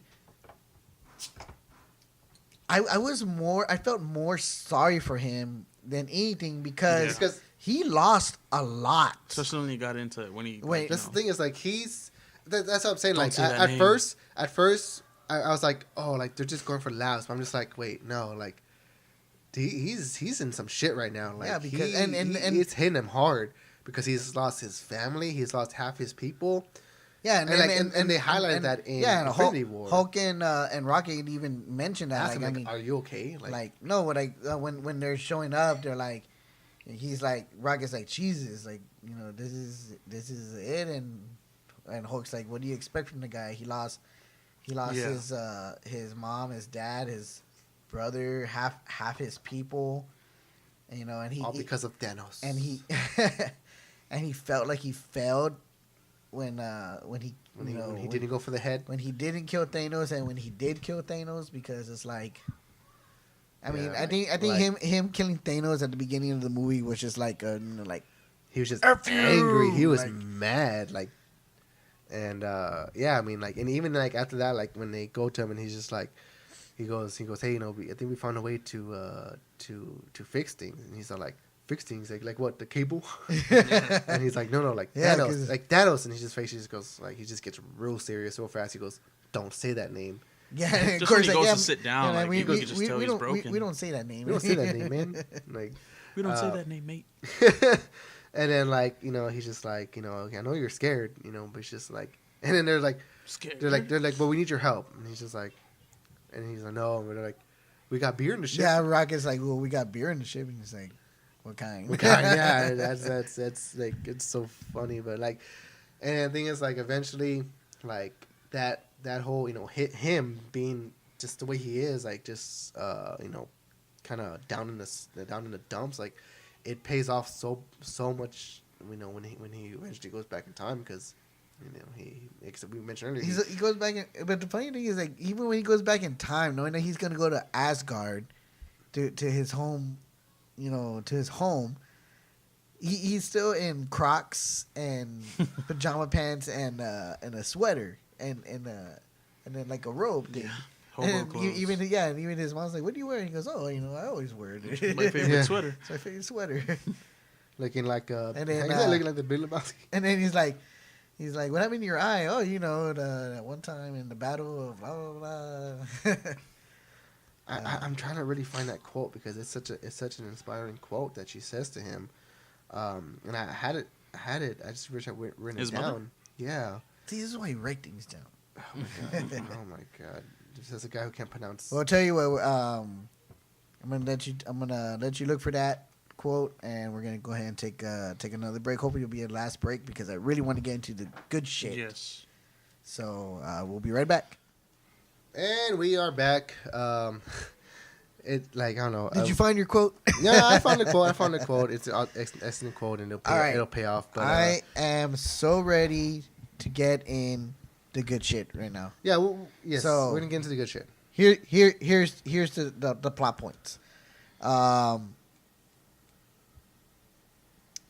loses his family. Avengers find where Thanos is at, chop off his head. 5 years has passed. Scott Lang returns. They figure out time travel. Tony figures out time travel. Tony figures out time travel. Their plan is to go back. They recruit Fat Thor, and at this point, they're figuring out their plan to go back in time to retrieve the stones, the Infinity Stones, before Thanos. Before Thanos found them all. Use said stones to bring everybody back. Yeah, and use said stones to bring everybody back. At that point, they figured out that 3 of the stones are in New York during the Battle of New York. Yeah, and two are on different planets. Morag, where the beginning of the first Guardian of the Galaxy comes on. Yeah. And then Vormir, where Red Skull. where Red Skull got transported to keep an eye on the Soul Stone. And then Asgard. And then Asgard for the what do you call it? The Aster Ether. So Thor and Rocket go back to Asgard. Nebula, War Machine go to Morag. Black Widow, Hawkeye go to Vormir. Captain America, Iron Man, and Ant-Man and Hulk go back to New York. 2012. So let's go to Asgard first.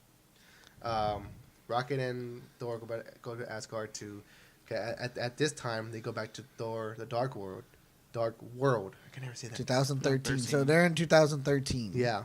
When in that movie, that's when Jane Foster gets the ether, latches onto her, and so she's pretty much has the reality stone, in its true form, kind of latched onto her. It's like this liquid gooey. Yeah. So Thor at this point, he's still kind of like drunk. He doesn't really. He just wants to nervous. He's nervous. Rocket's trying to and they happen to go on the day that his mom. The thing is, where his mom is. They go back in time and he sees his mom. He goes, "Oh no! This is the day she's gonna die. I can't do this. I can't do it. And Rocket's like, "Dude, snap out of it! Come on."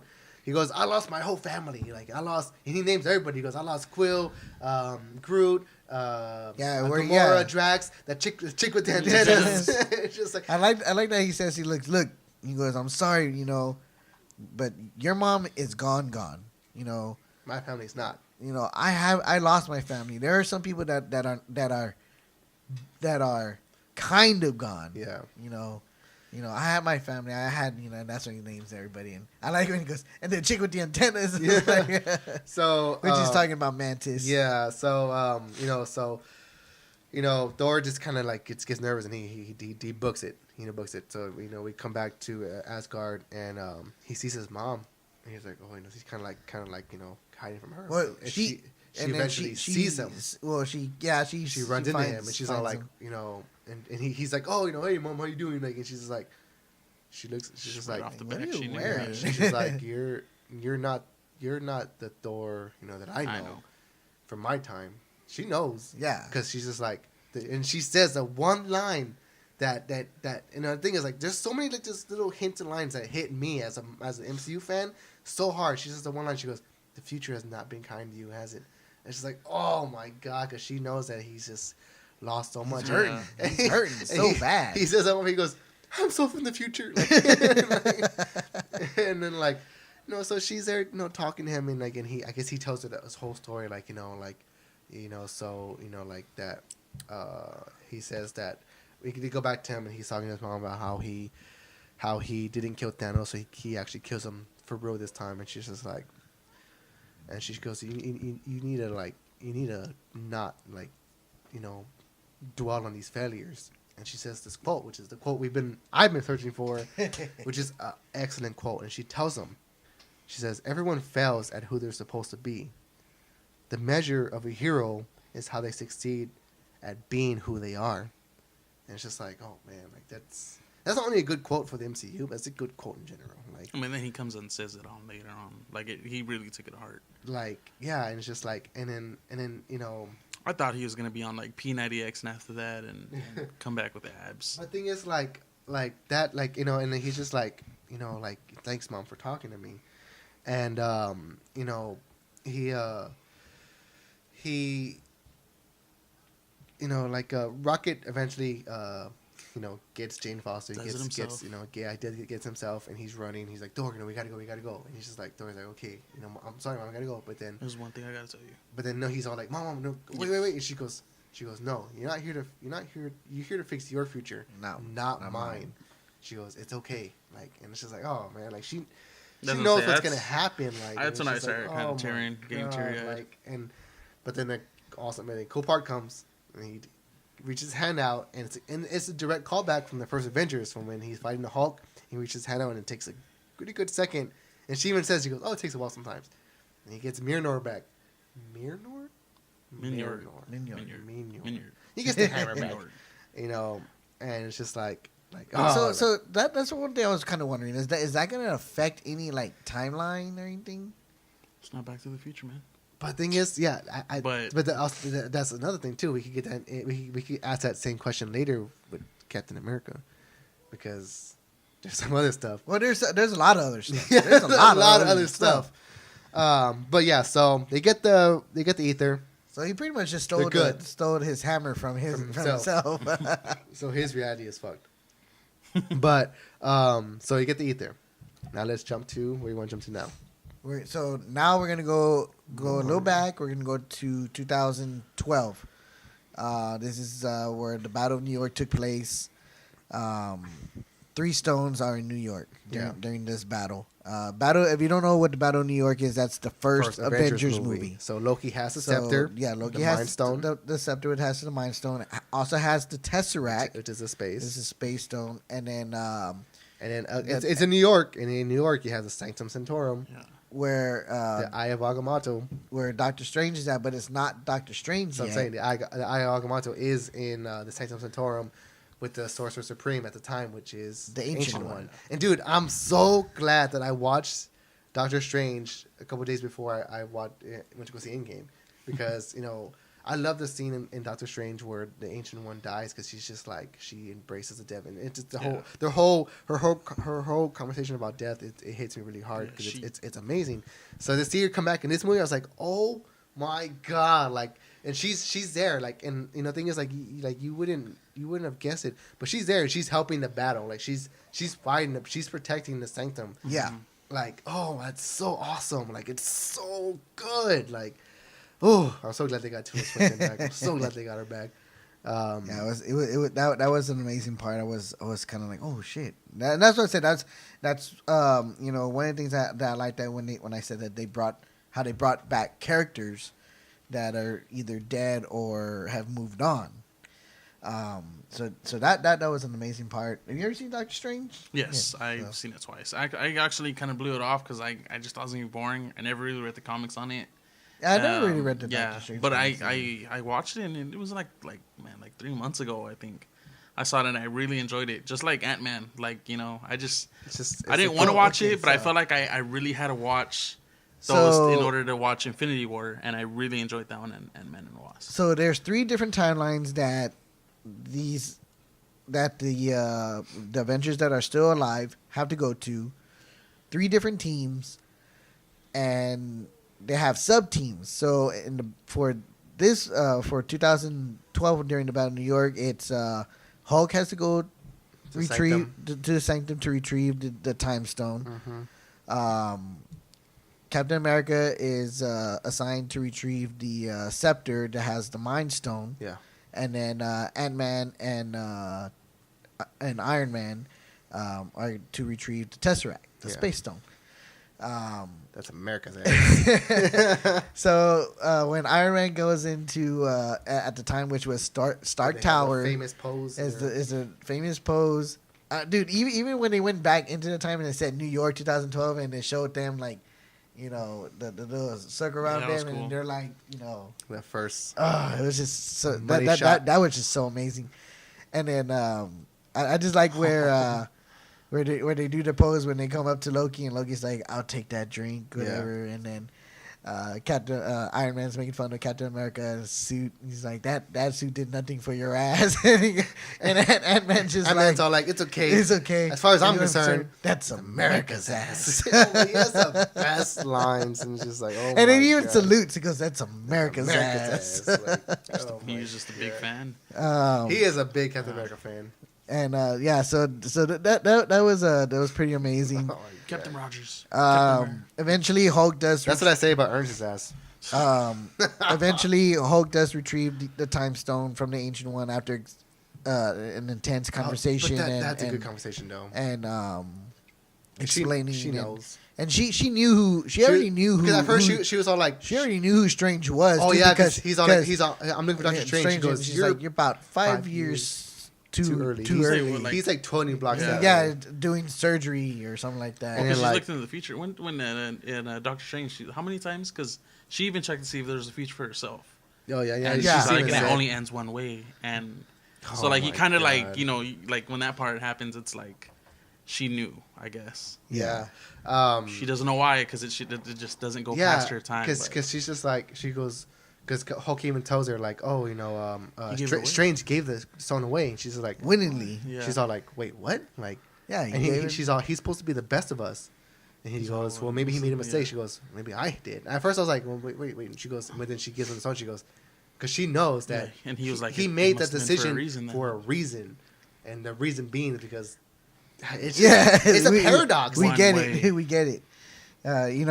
He saw 14,506 Yeah, versions of the future in Infinity War, and that's where he says we only won one. So it's like, yeah. so there was a reason why he gave it away. It's just awesome, man. You backtracking So in it. so Hulk Yeah, oh my Hulk gets his stone. Captain America eventually gets his stone after he has to fight himself. Which is, I mean, That was a pretty good, awesome fight.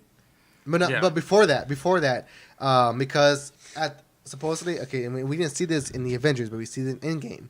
After they defeat Loki, they handcuff him, and then the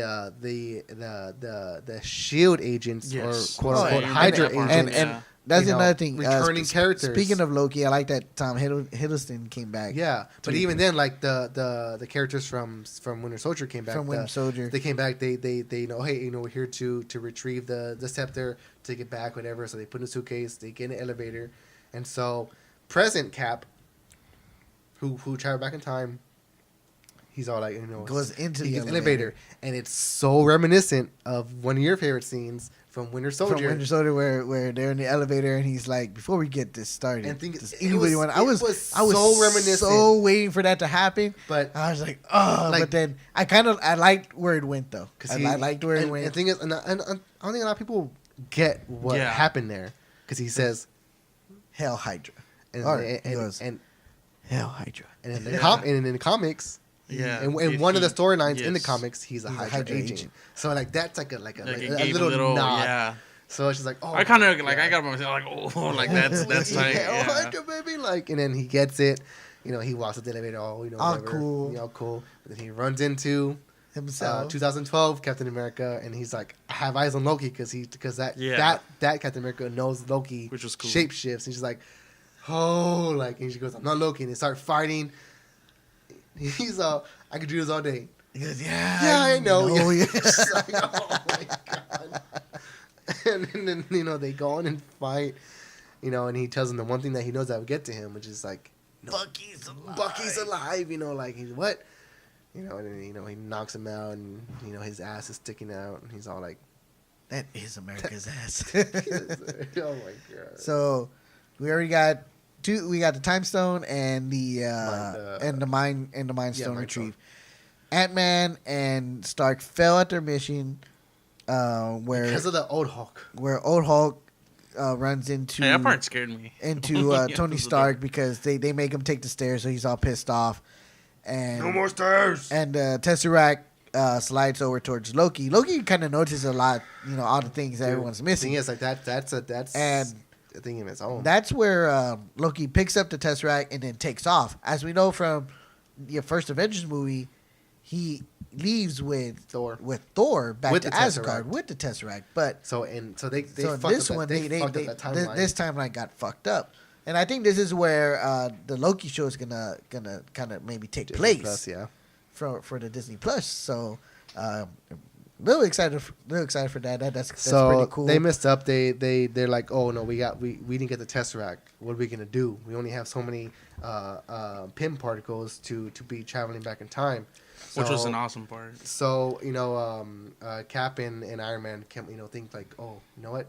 Yeah. There's a time, and they go back to that same thing, like how they're like, oh, there's a time where there's 3 stones in New York. There's a time where there's a Tesseract and some pin particles in the same location. Let's go back to that time and let's knock 2 birds out with 1 stone. And Ant-Man's all like, oh my god, like no, Like, like, where, what are y'all talking about? So they give him the scepter. Take this back to the present. We'll handle the Tesseract and we'll get back with more pin particles. Don't worry about it. So they go back to 1970. 1970. R.I.P. Stan Lee's And that's when they show that's that when we get Stan Lee's cameo. His DH cameo, because he looks, and the thing is, it's enough said. That's one of his words. Enough said. Like his phrases, and it's just like, what does he say? He goes, make love, make peace, make peace, not war. And it's just like, oh my god, looking like what's his name, Mark Maron. But yeah, so they go back to Captain America's old stomping grounds from when he, was, when he first got the. And this was the same where he was trained, and before he got the serum in him. Yeah. And then where Shield was developed. Yeah. And we saw this in the Winter Soldier. And so that's where they go back. So Captain America and Iron Man split up. Captain America is tasked to get the pin particles, and Tony Stark to get the Tesseract. So let's go to the pin particles first. Captain America. Yes, because I missed this the first time because this is the time when me and my son had to go use the restroom. Yeah. So we went to the restroom. And I totally missed. This is where I see the OG. Oh yeah, you missed that part. Helmet. I was like, oh, when I saw it the second time, I was like, oh man, that is so cool. And they show the de-aged Hank Pym. What's the actor's name? Michael Douglas, who looks a lot like Emilio Estevez for some reason. And so he dupes him out. He runs out of the lab. He gets, but before that, he stumbles into an office, which is Peggy Carter's office. No, he stumbles in after. Oh, after? After he gets the particles. Oh, that's right, because he's like hiding. Yeah, because what's her name? Sherry? No, Yvette Brown. But something Yvette Brown. Oh, but from Community. Yeah, her name's Sherry, right? In Community. Yeah. Yeah, Sherry. Yeah, she's just like, oh, this who's. And she's like a super fan of like comic, like Marvel, and big super fan of The Walking Dead. But yeah, oh yeah. But she's like, I didn't recognize you two, and I never seen them. And yeah. One of them had like a hippie, like, hippie beard. Was it?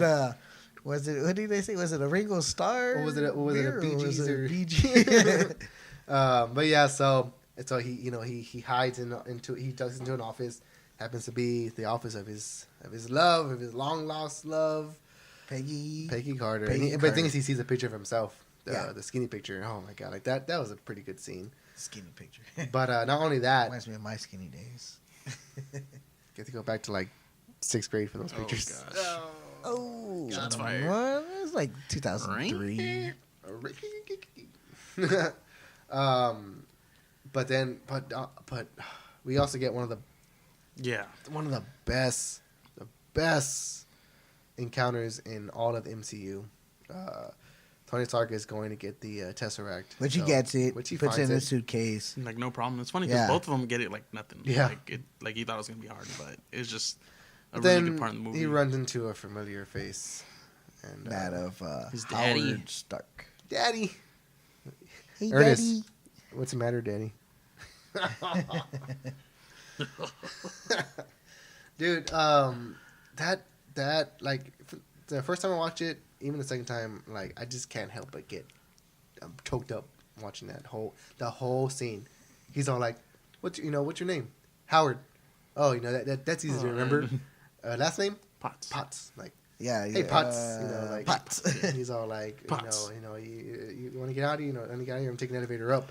And he starts talking about how, oh yeah, my wife's due in a couple of days. It's like, he was like, shit. Yeah. Like, and he's just like, and the thing is, like, there's one subtle scene in the elevator where he's talking about like how his wife is due, and Tony Stark just says, he's like, I have a daughter, because just wants to bring it. He knows he's talking to his dad. Oh yeah. And the thing is, like, if you've been with these movies from the beginning, his relationship with his dad hasn't, always been real rocky. Yeah, and he wishes he would have said so much more to his dad before he died.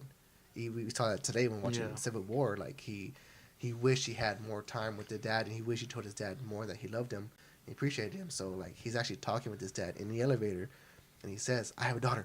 Like he's pretty much telling his dad, "You have a granddaughter." You have a granddaughter. Like, and it's just like and he tells him like, when your daughter was born, did you know what you were doing? He goes, well, I kind of pieced it together as I went along. He goes, but I used to think my dad was pretty rough on me, but now I know that he meant well. He did the best. He did the best he can, and it's just like, oh my god, like it's just a whole part. I'm just like, oh, he's talking to his fucking dad, like that's oh, and then he's just like, and he tells him like, oh, that's a smart guy, like, and then he gives him a hug. He goes, thank you for everything. He goes and he just hugs him like for a good while. And so he's like, what the hell? So at this point, God. the Ether, Mind Stone, Time Stone, and Space Stone are all retrieved. It's go to the last team where they had to go to Molrak. Second last team. Yeah, Molrak. Oh yeah, last team. And Vormir, which is let's do Molrak first. Nebula and War Machine are in Molrak, and then Black Widow and Hawkeye go to Vormir. So let's start off with Molrak. This is where we get. I'm not even sure if I'm going to say that right, but Molrak. Yeah. This is where we got introduced to Peter Quill, because this was the beginning of Guardians of the Galaxy when Come he went. Get you Yeah. So he's an idiot. And just knocks him out. Boom. yeah. So and it's funny though, because easy. like when she opens the door and he's like, whoa, watch out for the arrows. She's like, what are you talking about? Yeah, because the thing is, like, not people know that original scene in Guardians was modeled after Lost Ark, or what was the scene that Indiana Jones? Yeah. In the Lost Ark. Yeah, so it's kind of modeled after that scene where he kind of like does that bag thing. Yeah. But so not people, because in those movies it's skeleton, booby traps. Skeleton, yeah. So You mean booby traps? Yeah, so I said booby traps. so they get the power stone. Like you ready to jump back to the present. War Machine calls, but she's glitching. It's where it just kicks everything off. Yeah, oh my god, because her going back to that time where It's glitching with that past self. with that 2014. past Nebula is still alive, and their their connections crosswire or whatever. Yeah. It's just their memories Are cross. intertwining. Sure, Yeah, and it's just like she sees her memories, and the other one sees her memories. Just like and that's how eventually, in a nutshell, Thanos finds out what's actually going on. That he because at first he thinks that he did accomplish. Yeah, well, at first he thinks that 2012. 14 Nebula is a traitor. Yeah. But then he, on further digging and like searching through her memory, I want to see What all of it. Squidward did. yeah, he realizes, oh, these are the memories from another Nebula, a future Nebula. Same Nebula, just a future. Yeah. So it's just like, so that's when he finds out that, oh, I accomplished my mission. I've gotten all the stones. That And was, then that was, and then I like when he saw that he got killed. he goes, that's destiny. That's destiny. That's destiny fulfilled. Yeah. I was like, oh man, like Yeah. he knew, like, and what I liked about this Thanos more is that this one was more bloodthirsty than the Yeah. one See, we got in the thing Infinity War, is- because of the time. If you think about it, of Yeah, the time, because yeah. right now he's bloodthirsty, and then as time went on, he's just like, I'm just gonna accomplish my mission and I'm gonna retire. Yeah, the thing when I initially saw the first time I saw Endgame, I would think the Infinity War Thanos was stronger because he's lost more. But thing is, I what you're saying right now makes more sense, because younger Thanos was just like, I'm gonna kill everything, whatever in my path to get what I want. Yeah. The Infinity War Thanos lost so much. He even says so in the movie. He goes, "This day extracts a heavy toll." Yeah, and then even when he sees little Gamora, and she goes, "Did you?"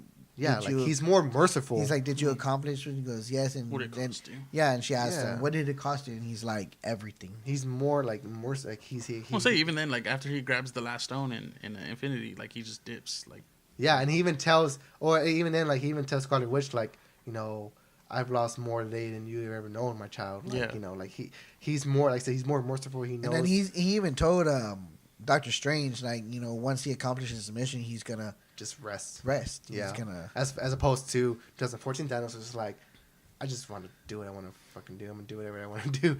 So yeah, like it made sense that he is just more bloodthirsty and just more scarier than. Fought a lot. Oh my god.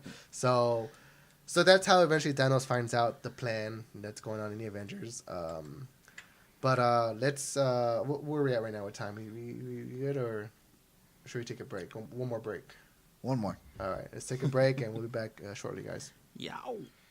And we are back, hopefully for the last time. Hopefully not, man. Like, this is a good conversation. Yeah, it is a great conversation, a great beer. Awesome beer. I'm almost done with this cosmic butterfly. And what better theme for cosmic? You know, in game, going into space, Jeez. cosmic. I like butterflies. I mean, I love No, butterflies. without even playing it, just really and it's purple. good like, job, Eddie. Like that Daniel's D. Like if I've been part Hey, of the bro. show forever. So, all right. So going back to Endgame, Oh, right now 5 of the 6 Infinity Stones are where do we leave off at? retrieved. We left off Morag. Morag. Oh yeah, and Thanos finding out the plan. Thanos finding out the plan. So let's go to Vormir. Vormir. Oh god. Okay. I have thoughts about this. All right. I feel this could have gone either way, and I think I would still feel indifferent either way. So let's go to it. So at this point, For those who don't know, Infinity War, Vormir is where Thanos and is Gamora where the Soul Stone is located, and the Keeper, which is Red Skull, has been for the last Thanos, 70 son of years or Forever. so. Forever. And Thanos. if you've seen Infinity War, You know that it comes at a high cost. you A soul. a soul for a soul. Stone. You have to sacrifice that which you love the most. Thanos, son of Alice. I probably throw myself before I throw my beer. Oh god. What about your son? He's fine. He's cool. He's good. But not the beer. Not this goat. I would Well, never no, throw that's this what I'm goat. saying. I wouldn't. What I'm saying is, I would sacrifice myself, than my son or the beer. So the beer would get the stone. Yeah. So So it'd just be sitting there in the water, just floating. just floating on top of the pint. Oh my god! Excuse me. That's just funny to see because you know how they all both wake up.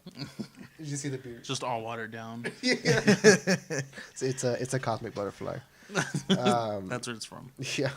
So this is where a real testament really comes into play between two friends, because it was so easy for Thanos to sacrifice his. Not easy, but it was No, there but was there was no other. He like He had It his wasn't plans. either or. He had his It was- mindset it was- on- I mean, he wasn't. He even said himself. He goes, "I've let so much get in my way for this. I've come too far to let so much Yeah. get in my way." But what Here's I'm my thought on saying, it. But I'm yeah, saying yeah, is yeah. that Okay, yeah, you're right. It is easy. Yeah, he made it so he's, even though it hurt him, yeah. he still made it easy. It wasn't like either or. It was just it was just like, no, it's you and just- that's it. Yeah. Okay, I see what you mean. So yeah, So but we- this time around, We get Hawkeye and Black Widow, who have been partners, Natasha and since, Clint since Budapest. since Budapest. Budapest. Yeah, Budapest. Yeah, you're right. You said pest. This is a long way from Budapest. Oh man, like Their relationship has been And- one of my favorites. yeah. And the thing is, like, One just of my nothing to take favorites. away from that. Like, but the thing is, and let's just run through this real fast. That they encounter the Red Skull. Red Skull tells them what needs to be done to get the stone. So they're just there, kind of debating whether or not, not whether or not, but debating what to do. We know established earlier on in the movie two things: Hawkeye has lost his family, and Natasha, Black Widow, is determined to do whatever it takes to make things right. So kind of Whatever it takes. Kind of Whatever it takes. kind of like a part B to that too for Black Widow is she kind of lost her family too. Her family being the Avengers. yeah, on the way to get him back is with the know. stone.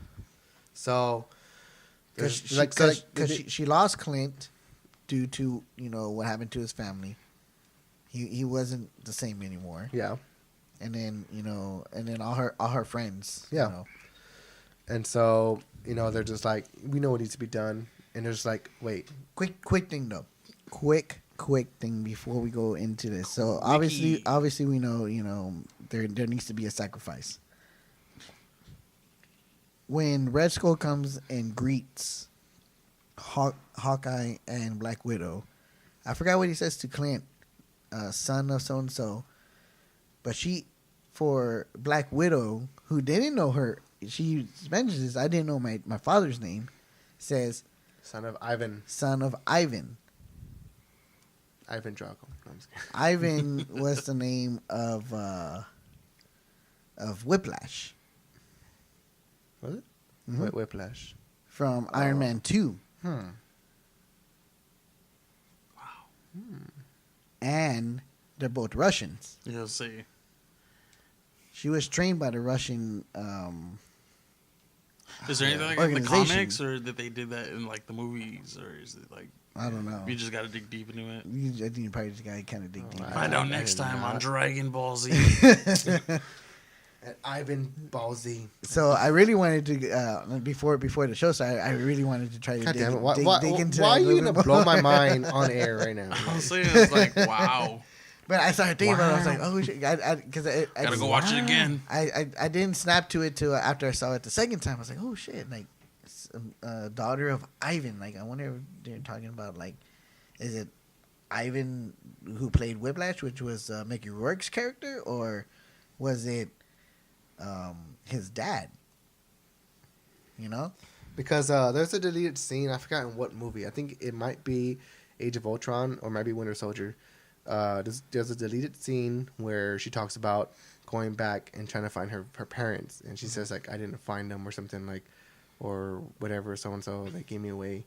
But that's all it's ever mentioned of her parents. Like she never knew her parents' name or whatever. Maybe there's something on his tattoos or something like that. Oh my god! Or it just has her name on it. Right, in his hair. You're gonna have to do some rowdy digging, or it So- might just be out there. You just never. I don't know. Steve brings up mind blowing stuff. Mind blowing stuff. Cut it. Man. Just cut it. Right.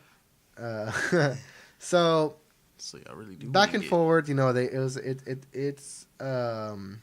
just like, no, I'm gonna sacrifice myself. No, I'm gonna sacrifice myself. A great choreographed fight scene. Not so much a fight scene, just kind of like Kind of reminded me of them when they fought in Civil War. in the first Avengers. Oh, Also, okay, yeah. When You're right. when Clint was brainwashed. Yeah. So it eventually comes down to it's Black Widow. Natasha Romanoff, falls down the cliff and dies. And Clint gets the Soul Stone, cries, okay, we're done. And that's it. We're done. I have major issues with this scene because in Infinity War, we get the same exact scene with Gamora and Thanos. And it was heavy. Like, when I first saw that scene, I was like, oh, man, like, that sucks. This time around, I'm just like, oh, it's the same thing, but it's kind of a recycled version of what we got with Thanos and Gamora.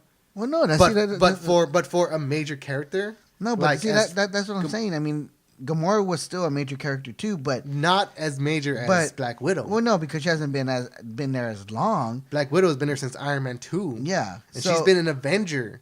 So I was just watching that today. But what I'm saying is, like, they were actually fighting to sacrifice themselves, whereas it wasn't like, okay, daughter Gamora, let's play rock paper scissors. See who goes first, or The thing is, like, it was more drawn out with Gamora. Like they show her falling, and there's some music playing with her. With Black Widow, it's just like and they show her. But I think though the choreographed fight that they had was the emotion, was their emotion. It was get that because. Like I said, it could have gone either way with them. The part that got me, there was one part that got me. It was when 50-50. But the part that got me was like when she saw, let me go. It's okay. Like I was like, oh no. But then it's just like, boom, dead. But he didn't let her go. She pushed herself off. But it's just like, like for a character like Black Widow, who has been kind of like shoehorned, to the side for all these movies, for like not like in a big way, but more or less shoehorned. They could have given her a better death if they were to kill her off. And the thing is, and I sent you guys a clip that in the original draft, it was supposed to be Clint that was gonna die. And maybe just because it's like whatever, because I mean, she's coming out with her own movie. I mean, but then she's getting her own solo movie, and she's like, "How's that gonna work?" Okay, but the thing is, I think the solo movie is gonna be like the way we got like the way we got Captain Marvel and the beginning of it all. The first Captain America, where everything was in the past, But okay, look, this is what I'm saying. This is where I'm saying that it could have gone either way, because like you said, in one of the drafts, it was supposed to be Hawkeye.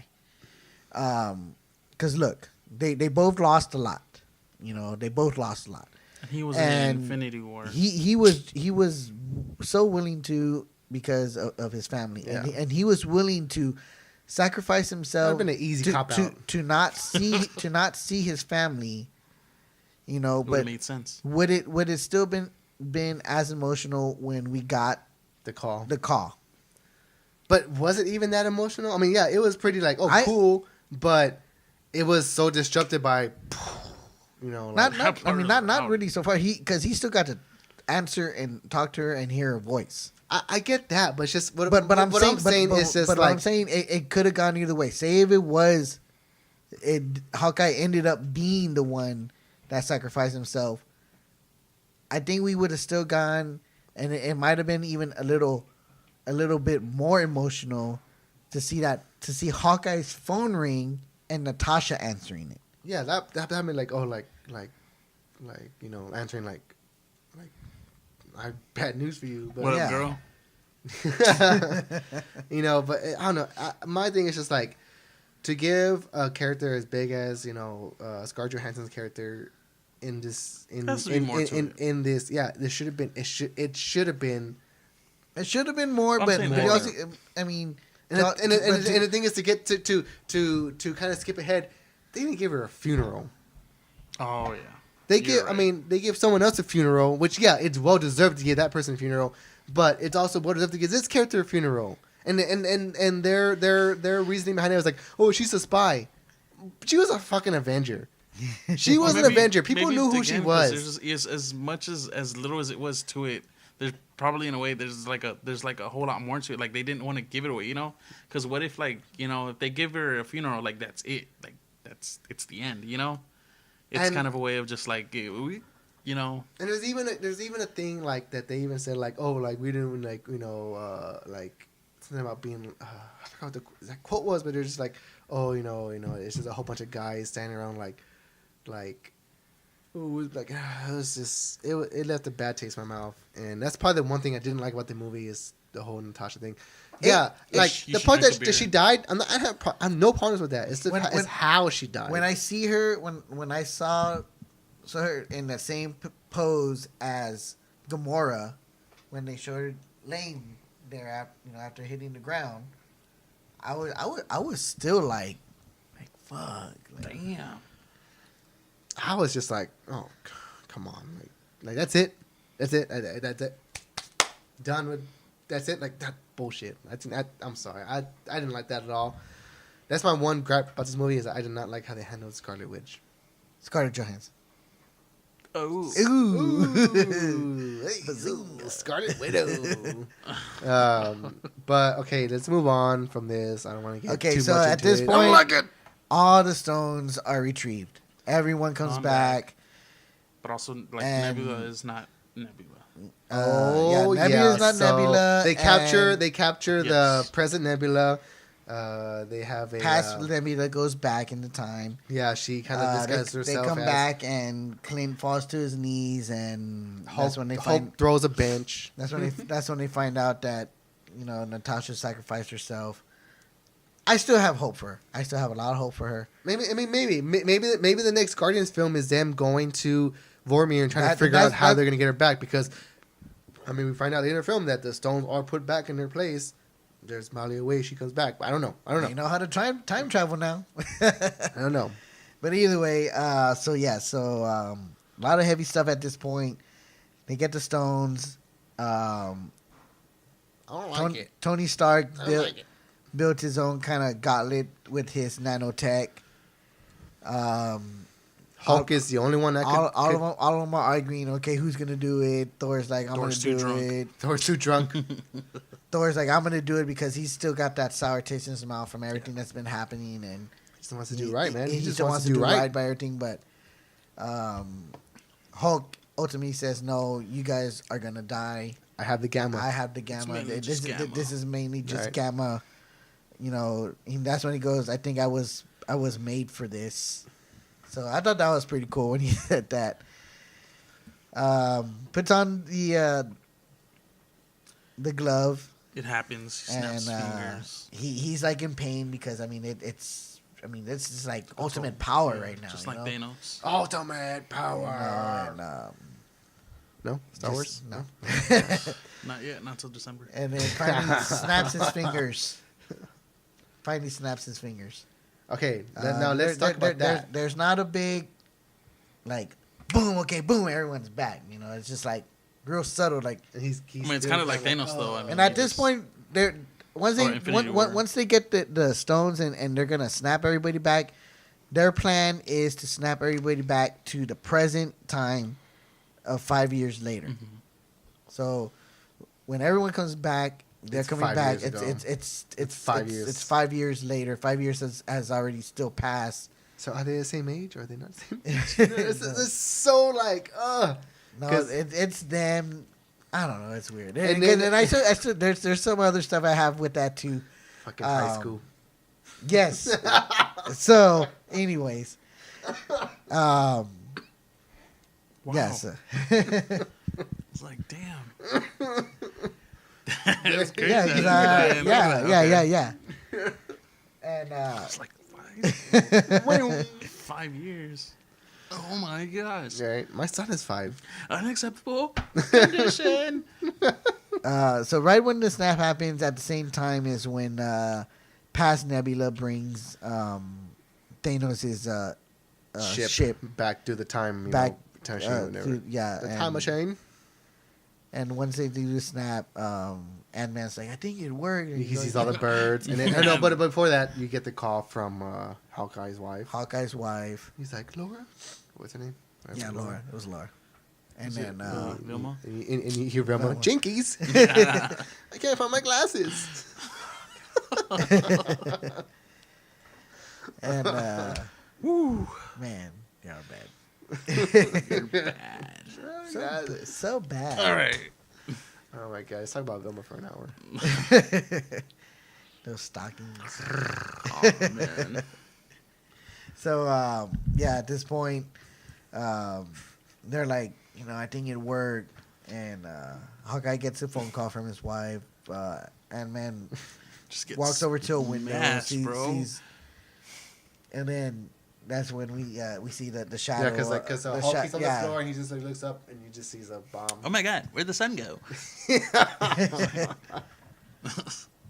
No, but that was alright though. Dude, but I thought fucking Ant-Man got Yeah, and so I saw it the second time when but it hit yeah, him, he he went shrank. small. Yeah, Yeah, I he was like, for shrank. the first time, I was like, oh man, like. But how about the worry and the fear in Rocket? He's like, I can't breathe. Like, I was Dude. like, oh my god, dude, I was so like no, like Yeah. like I thought like he had like somebody help him. I thought like it was like, somebody like help that fucking squirrel. I thought like a bar or something like went through him or something. And I was like, no, and he's like I can't breathe. I'm like, oh my god. But then Rhodey comes in just like, I mean, Yeah. but then even Rhodey's suit, gets And disarmed. I guess the legs that he would, or the And- machine he used for his legs to yeah, walk. and then He he was just couldn't. crawling. oh It's my like, God. man. Dude, it was that was such an intense part, and then so we see Hulk, holding up whatever he can hold up to, so that Rhodey and Rocket can survive. It's just destruction Ant- all around. Like the Ant-Man- whole facility. Bush just is, got rained on. Like it wasn't that just. Yeah. I thought it was okay that one hit, like, No, but but no, then they it- were just. Yeah, no, it was a bunch of bombs, dude. It's like wow. And then Ant-Man's running to go help War Machine and Rocket. Then Iron Man wakes up Captain America. He's like, "What the fuck happened?" Or even then we Hawkeye Hawkeye, you know, got with the got gauntlet. Blasted near the like the basement, glove. near the glove. He finds it. So Thanos, you know, comes down. You know, he's just like, he tells Gamora, "Go find the Nebula. stones from me." Nebula. Oh, Nebula. I'm sorry. Go find the stones.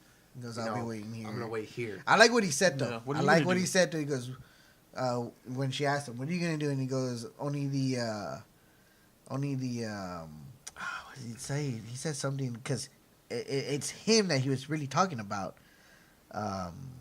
Only the arrogant, think something. I forgot what he says. He goes, "I would just wait." Or Yeah, something. he goes, "I would just wait." He goes, "Only the arrogant will go like rushing in, I guess, to like fight or something." Yeah. But I was like, dude, you're the arrogant one. You're the one that's like you know, you think you got this, but you know you don't. So this is where we get into the big battle. Where we at with time? Oh my god, Where we at with time? We're out of time. 20. we're at 20 right now, but we can. We could Power through. One Just- more break. Just power through. Endgame. No, one more break.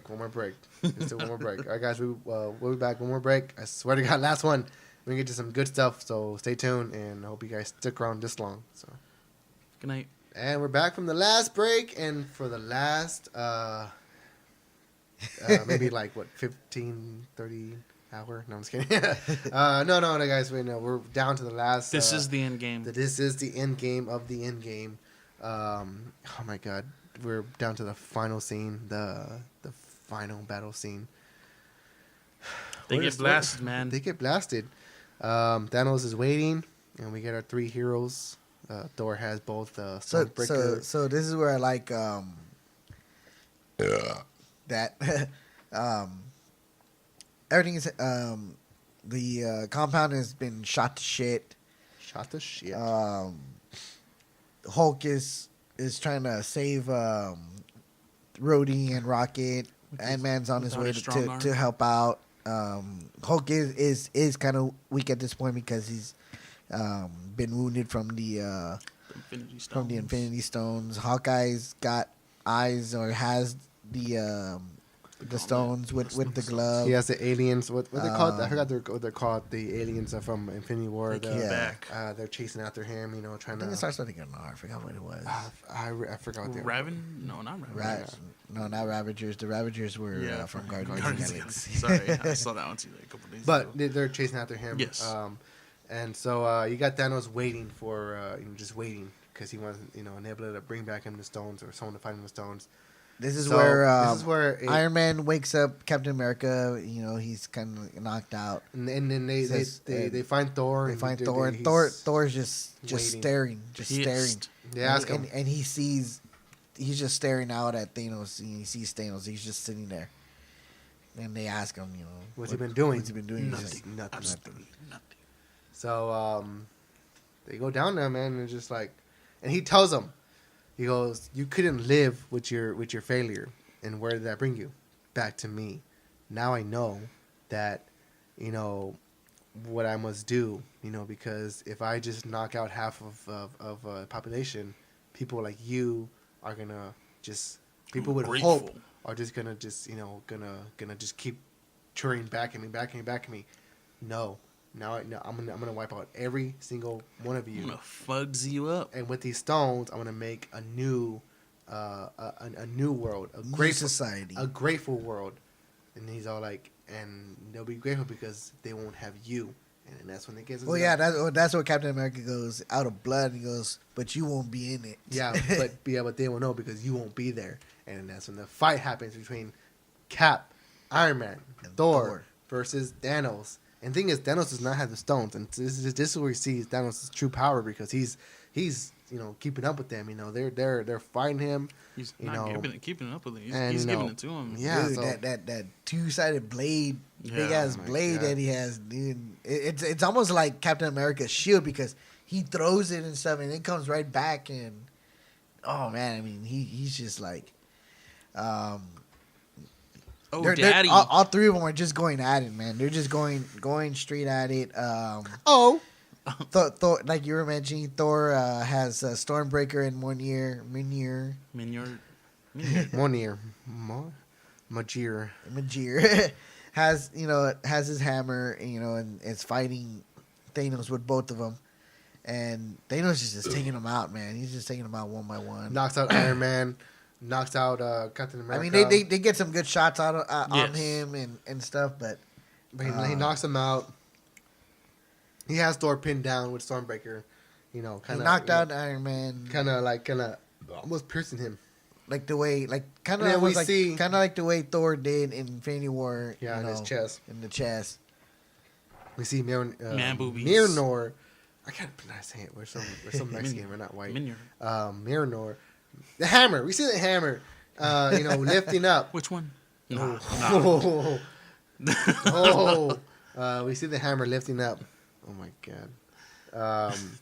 And you assume that like Thor has it down or whatever or something, and you see it fly, it hit Thanos in the face. You see it kind of like and the thing is, all you see is just the hammer. You don't see the handle. You just see the hammer being lifted up. And so he just kind of lifted back, and it's the money shot of the whole film, which gets in both screenings had applause for both. Yes. I don't know about you guys, but both times I saw it had applause, and it's the thing we got a little bit of a tease from in Age of Ultron.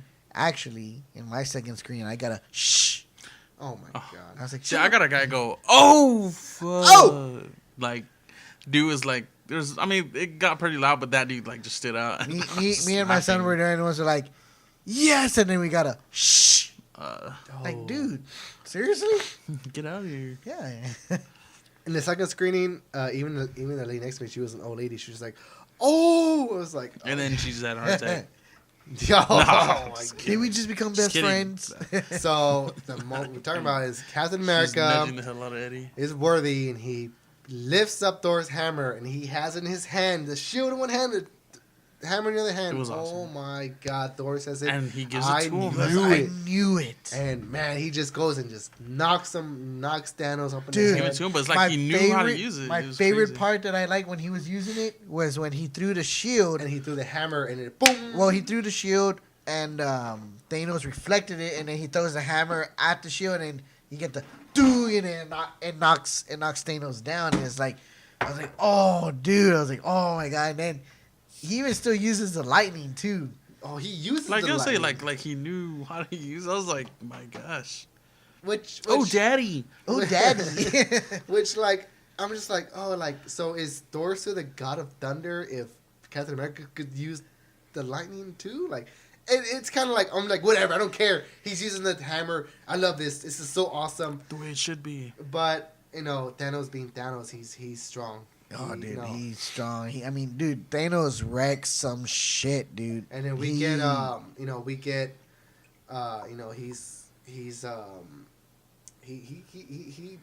breaks Captain America down too. Like we saw in Ultron, and in the comics, he busts that shield bad, dude. He wrecks that shield. He breaks it in half.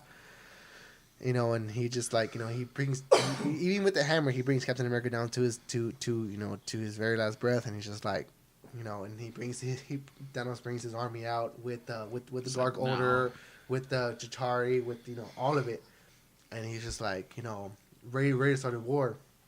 The shield is like, and it's like half broken. It shield's half broken. But if you notice, in his arm's cut open. It's cut open, and he straps it back up. Back up. And so he's like, oh, that awesome shot. Because there's that part where Thanos thrusts his sword at him and got him. That's where it kind of like yeah, and it gets him in his arm. He looked back, watching for the third time. His arm is split open. So, he's just and being Captain America, even brazier. He's ready to fight. I could do this all day. And then quiet. Cap, can you hear me? Can you hear me, Cap? It's like, what? Sam. It's Sam. On your left. Like, oh, shit. Yeah. No. Even before that, you see you see that little Doctor Strange, Doctor Strange on your left, and it's like, oh my god! And then that's when we get Black Panther, From Captain America too, right? Black Panther, Okoye, and his sister Shuri. Shuri, yeah. Oh, and the thing is, like the fact that it's them coming out first, like that, just awesome. Like Black Panther's gonna be a key character coming in the next phase. And you see Falcon just fly out, and then everybody comes back. You get the Guardians, you get Spider-Man. Yeah. And that's not one thing I had one of the most applause of Spider-Man coming back. Yeah, You what get Doctor I liked was, okay, you got Doctor Strange come out, and you see the Guardians following him, and it's Mantis and Drax first. Then Peter Quill comes flying in. Then Peter Parker, Spider-Man, comes swinging in, and just like, oh, dude, when he came in, oh, I got so teary-eyed when he came in, and I'm still getting I getting choked up just thinking about oh my god. You get Wong. I like when Pepper Potts. Oh, Pepper Potts comes in with her. I was like, wow. With her suit, and if you think about it, at the beginning of the movie, when Tony Stark's talking to his daughter, when it's the same helmet, and then it's like, wow. He's like, Mommy never wears what I make for her. You get everybody from you get Valkyrie, you get Scarlet Witch, you get Howard the Duck from New Asgard. I didn't see Howard the Duck is very, very briefly. You see him, but he's in the background. I think he's behind. My gosh, I gotta watch it. He's behind Doctor Strange. I have to watch that again. Howard the Duck twice. Howard the Duck is in there, and you just get everybody, and it's just like. And Doctor Strange like I like that Korg and Meek came out too, but I'm so pissed that we didn't really see them fighting. Yeah. But then you get Doctor Strange like, this is everybody? And Mom's all like, what, you expected more? It's just like, oh yeah. And you just see them running with Captain America along the side. No. My favorite part that we've been waiting for so long. Oh no, yes! Is Avengers. It's just like, dude. And then it's like, assemble. It's just and like, boom, woo! They just run. Because we've been teased that so freaking much. Freaking much. Especially in Age of Ultron when he's like, Avengers. And then he's about to say it and then it cuts. It's like, ah. Check the showtimes. See if there's any showtimes after this. We go watch the movie again. Because oh my god, I would love to go see the movie right now. Oh, I gotta see Howard Duck. There's just a lot of. I know. I'm gonna go just the part where he says Avengers Assemble, like that. I mean, if that alone, if you were a true MCU fan, you would like. Oh my god, like I love that so much. And what an epic battle! What an epic battle! You know. You get everybody. You get Pepper Potts and Tony Stark fighting together. side by side, awesome. shooting their. You get their phasers, and then you get Ant-Man and the Wasp together, Giant Man running through together. You get Valkyrie. Dude, you get my favorite part is you get all the superheroines, all the females. A-Force, awesome, dude. See, and the thing is like. I love that. My other favorite part too is like, okay, all these superheroes are batting, and then that's when Scarlet Witch is fighting with Thanos, and she has him. Yeah. She fucking has him. And that's when he goes like, shoot the missiles, you know. Like, let it rain. Let it rain. Let it rain. And he's like, white sir. chocolate. He's like, our man, and he's like, Kobe. He goes, just do it. And then it's like they start shooting, and then all of a sudden it's like it stops. Yeah, and then they go up and they just start shooting. They're like, and it was Okoye. She was all like, there's something into the atmosphere. And then Tony Stark asked Friday, what? It was Friday. Yeah. Tony Stark asked Friday, and Friday's like, something entered in the atmosphere. And then boom, is when we see Captain Marvel fuck up his Thanos ship. And one thing I love is that, okay, the glove starts off with Clint Barton. He's running with the glove, and then gives it to Black Panther. No, but Black Panther's all like, he's all Clint, give it to me. Like he remembers his name from Civil War, so he gives it to Black Panther. Black Panther gets ambushed by Ebony Maw, and then so Peter Parker comes in, gets the glove, he puts on the instant kill mode, stab, and then like he's just running. He gets kind of like with the bombs. He's like, oh, like scared like a kid. He's scared. Awesome. Yeah.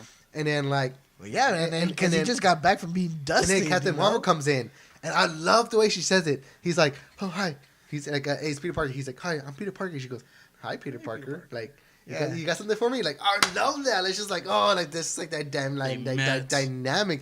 And then he's like, he goes here. He I goes, don't know how you can get through all them. yeah. He goes, I don't know how you can get through all them.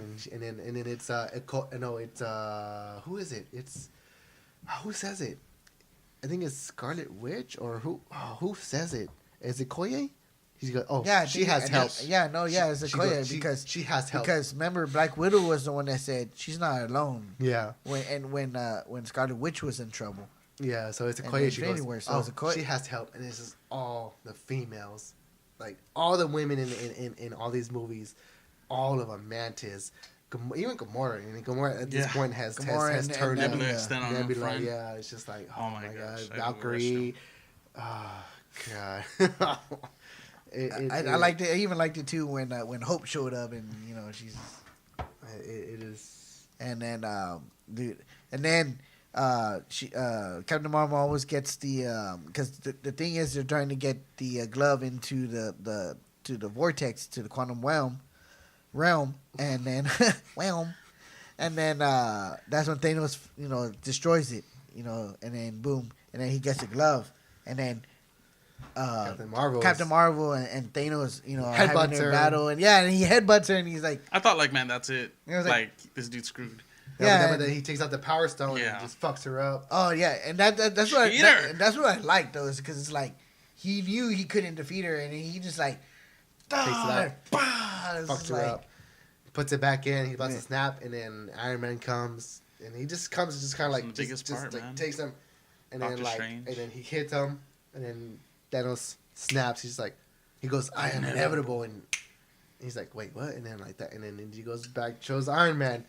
No, and then he turns the glove around. He has them all over his hand. But Thanos turns the glove around. They're all missing. That's when Iron Man is like, he goes like that, and you just see them all like. And then, oh my god, dude. And then what a way to just like I am inedible.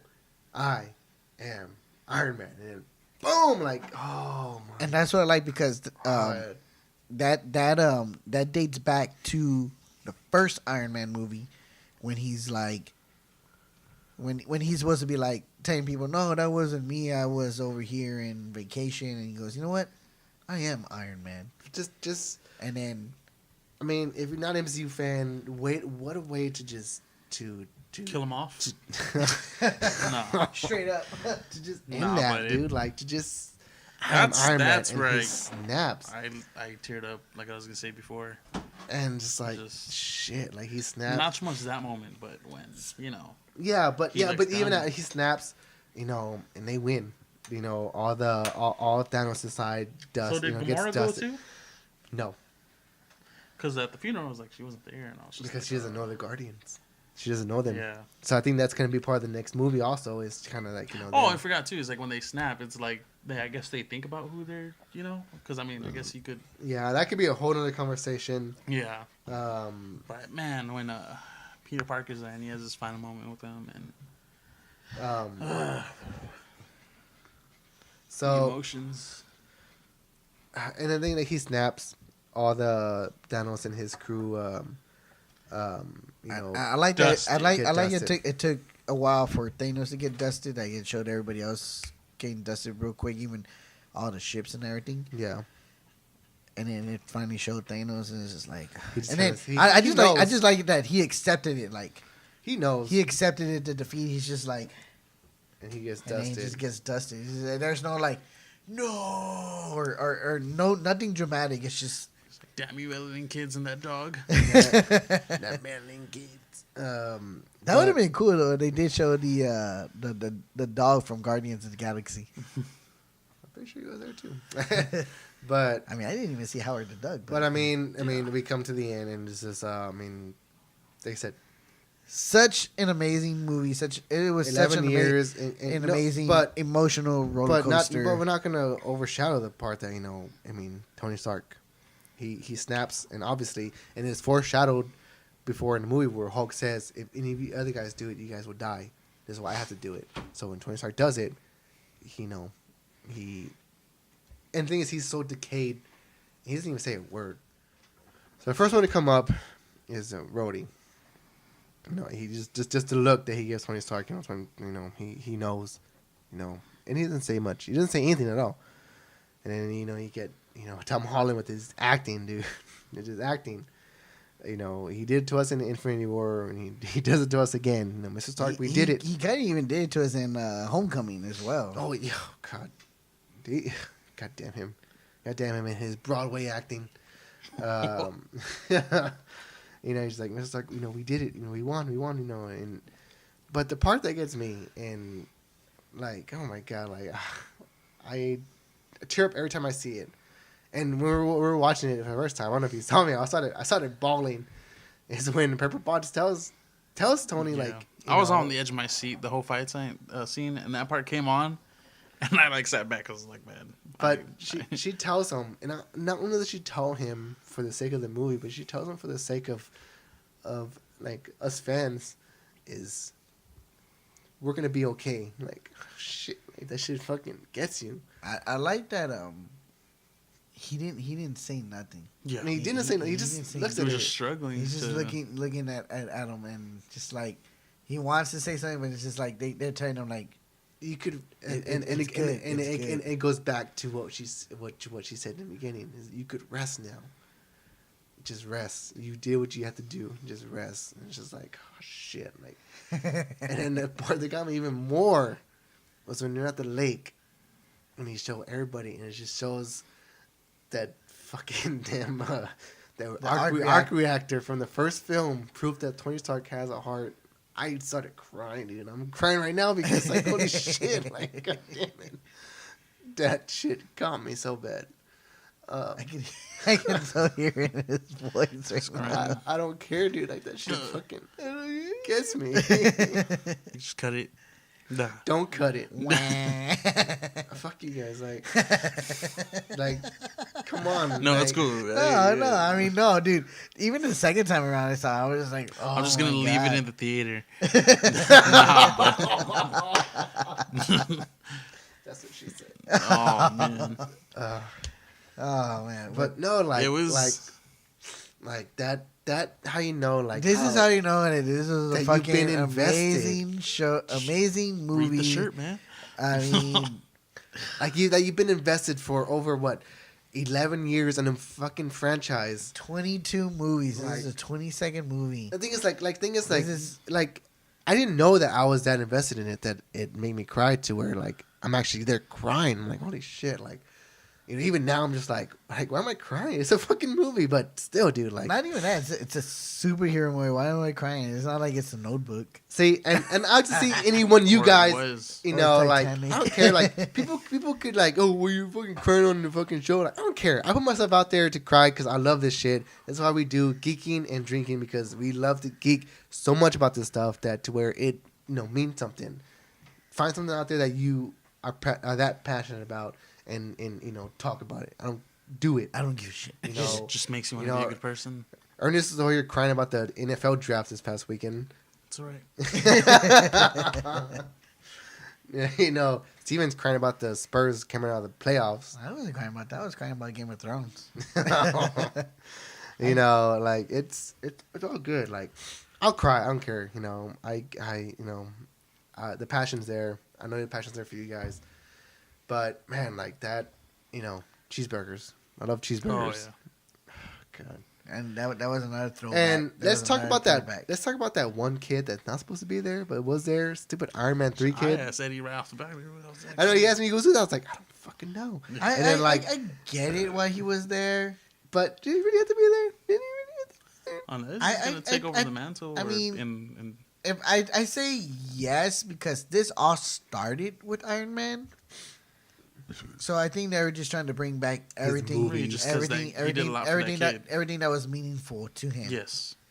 And him helping out that kid, because in the end of Iron Man 3, he like hooked him up with all this like science stuff.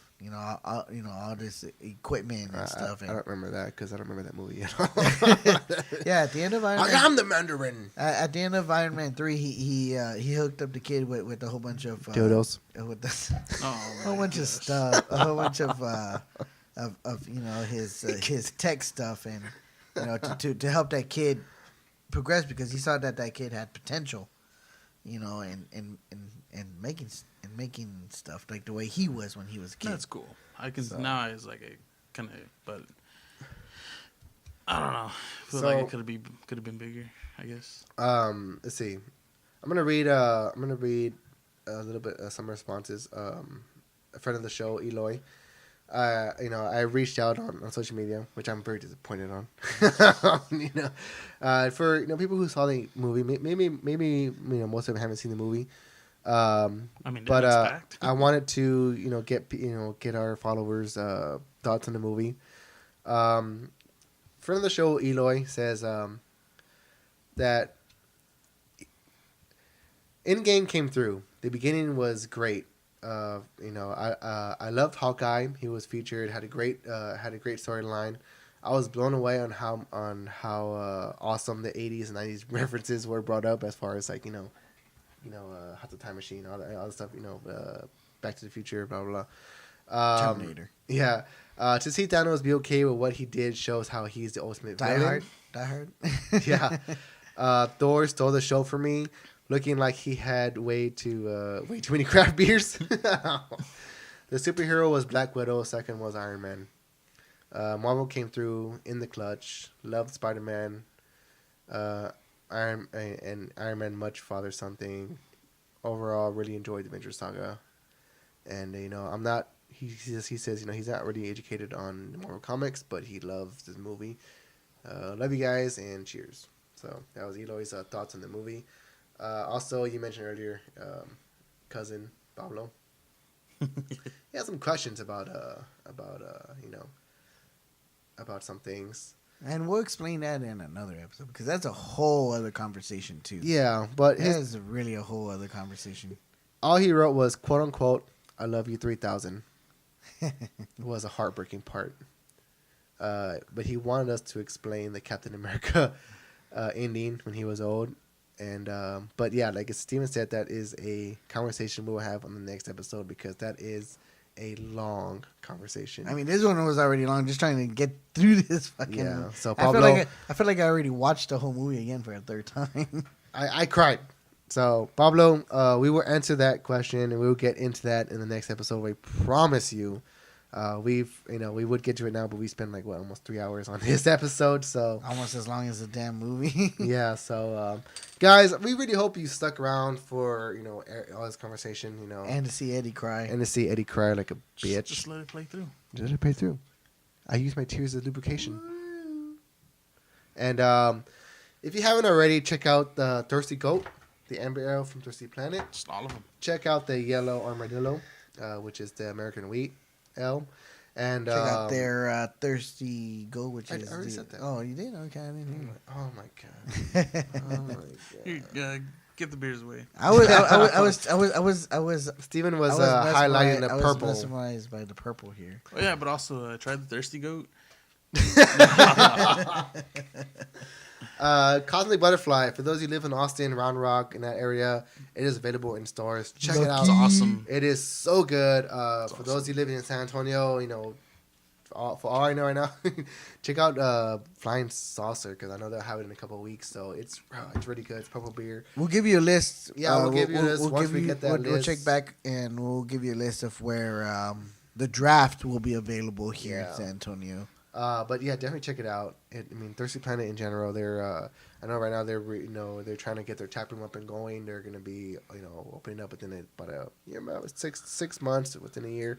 So hopefully we'll be able to. Yeah, we're going to be there, to do an episode. We can guarantee that for sure. But until then, just check out their beers, show them your support, and good beers.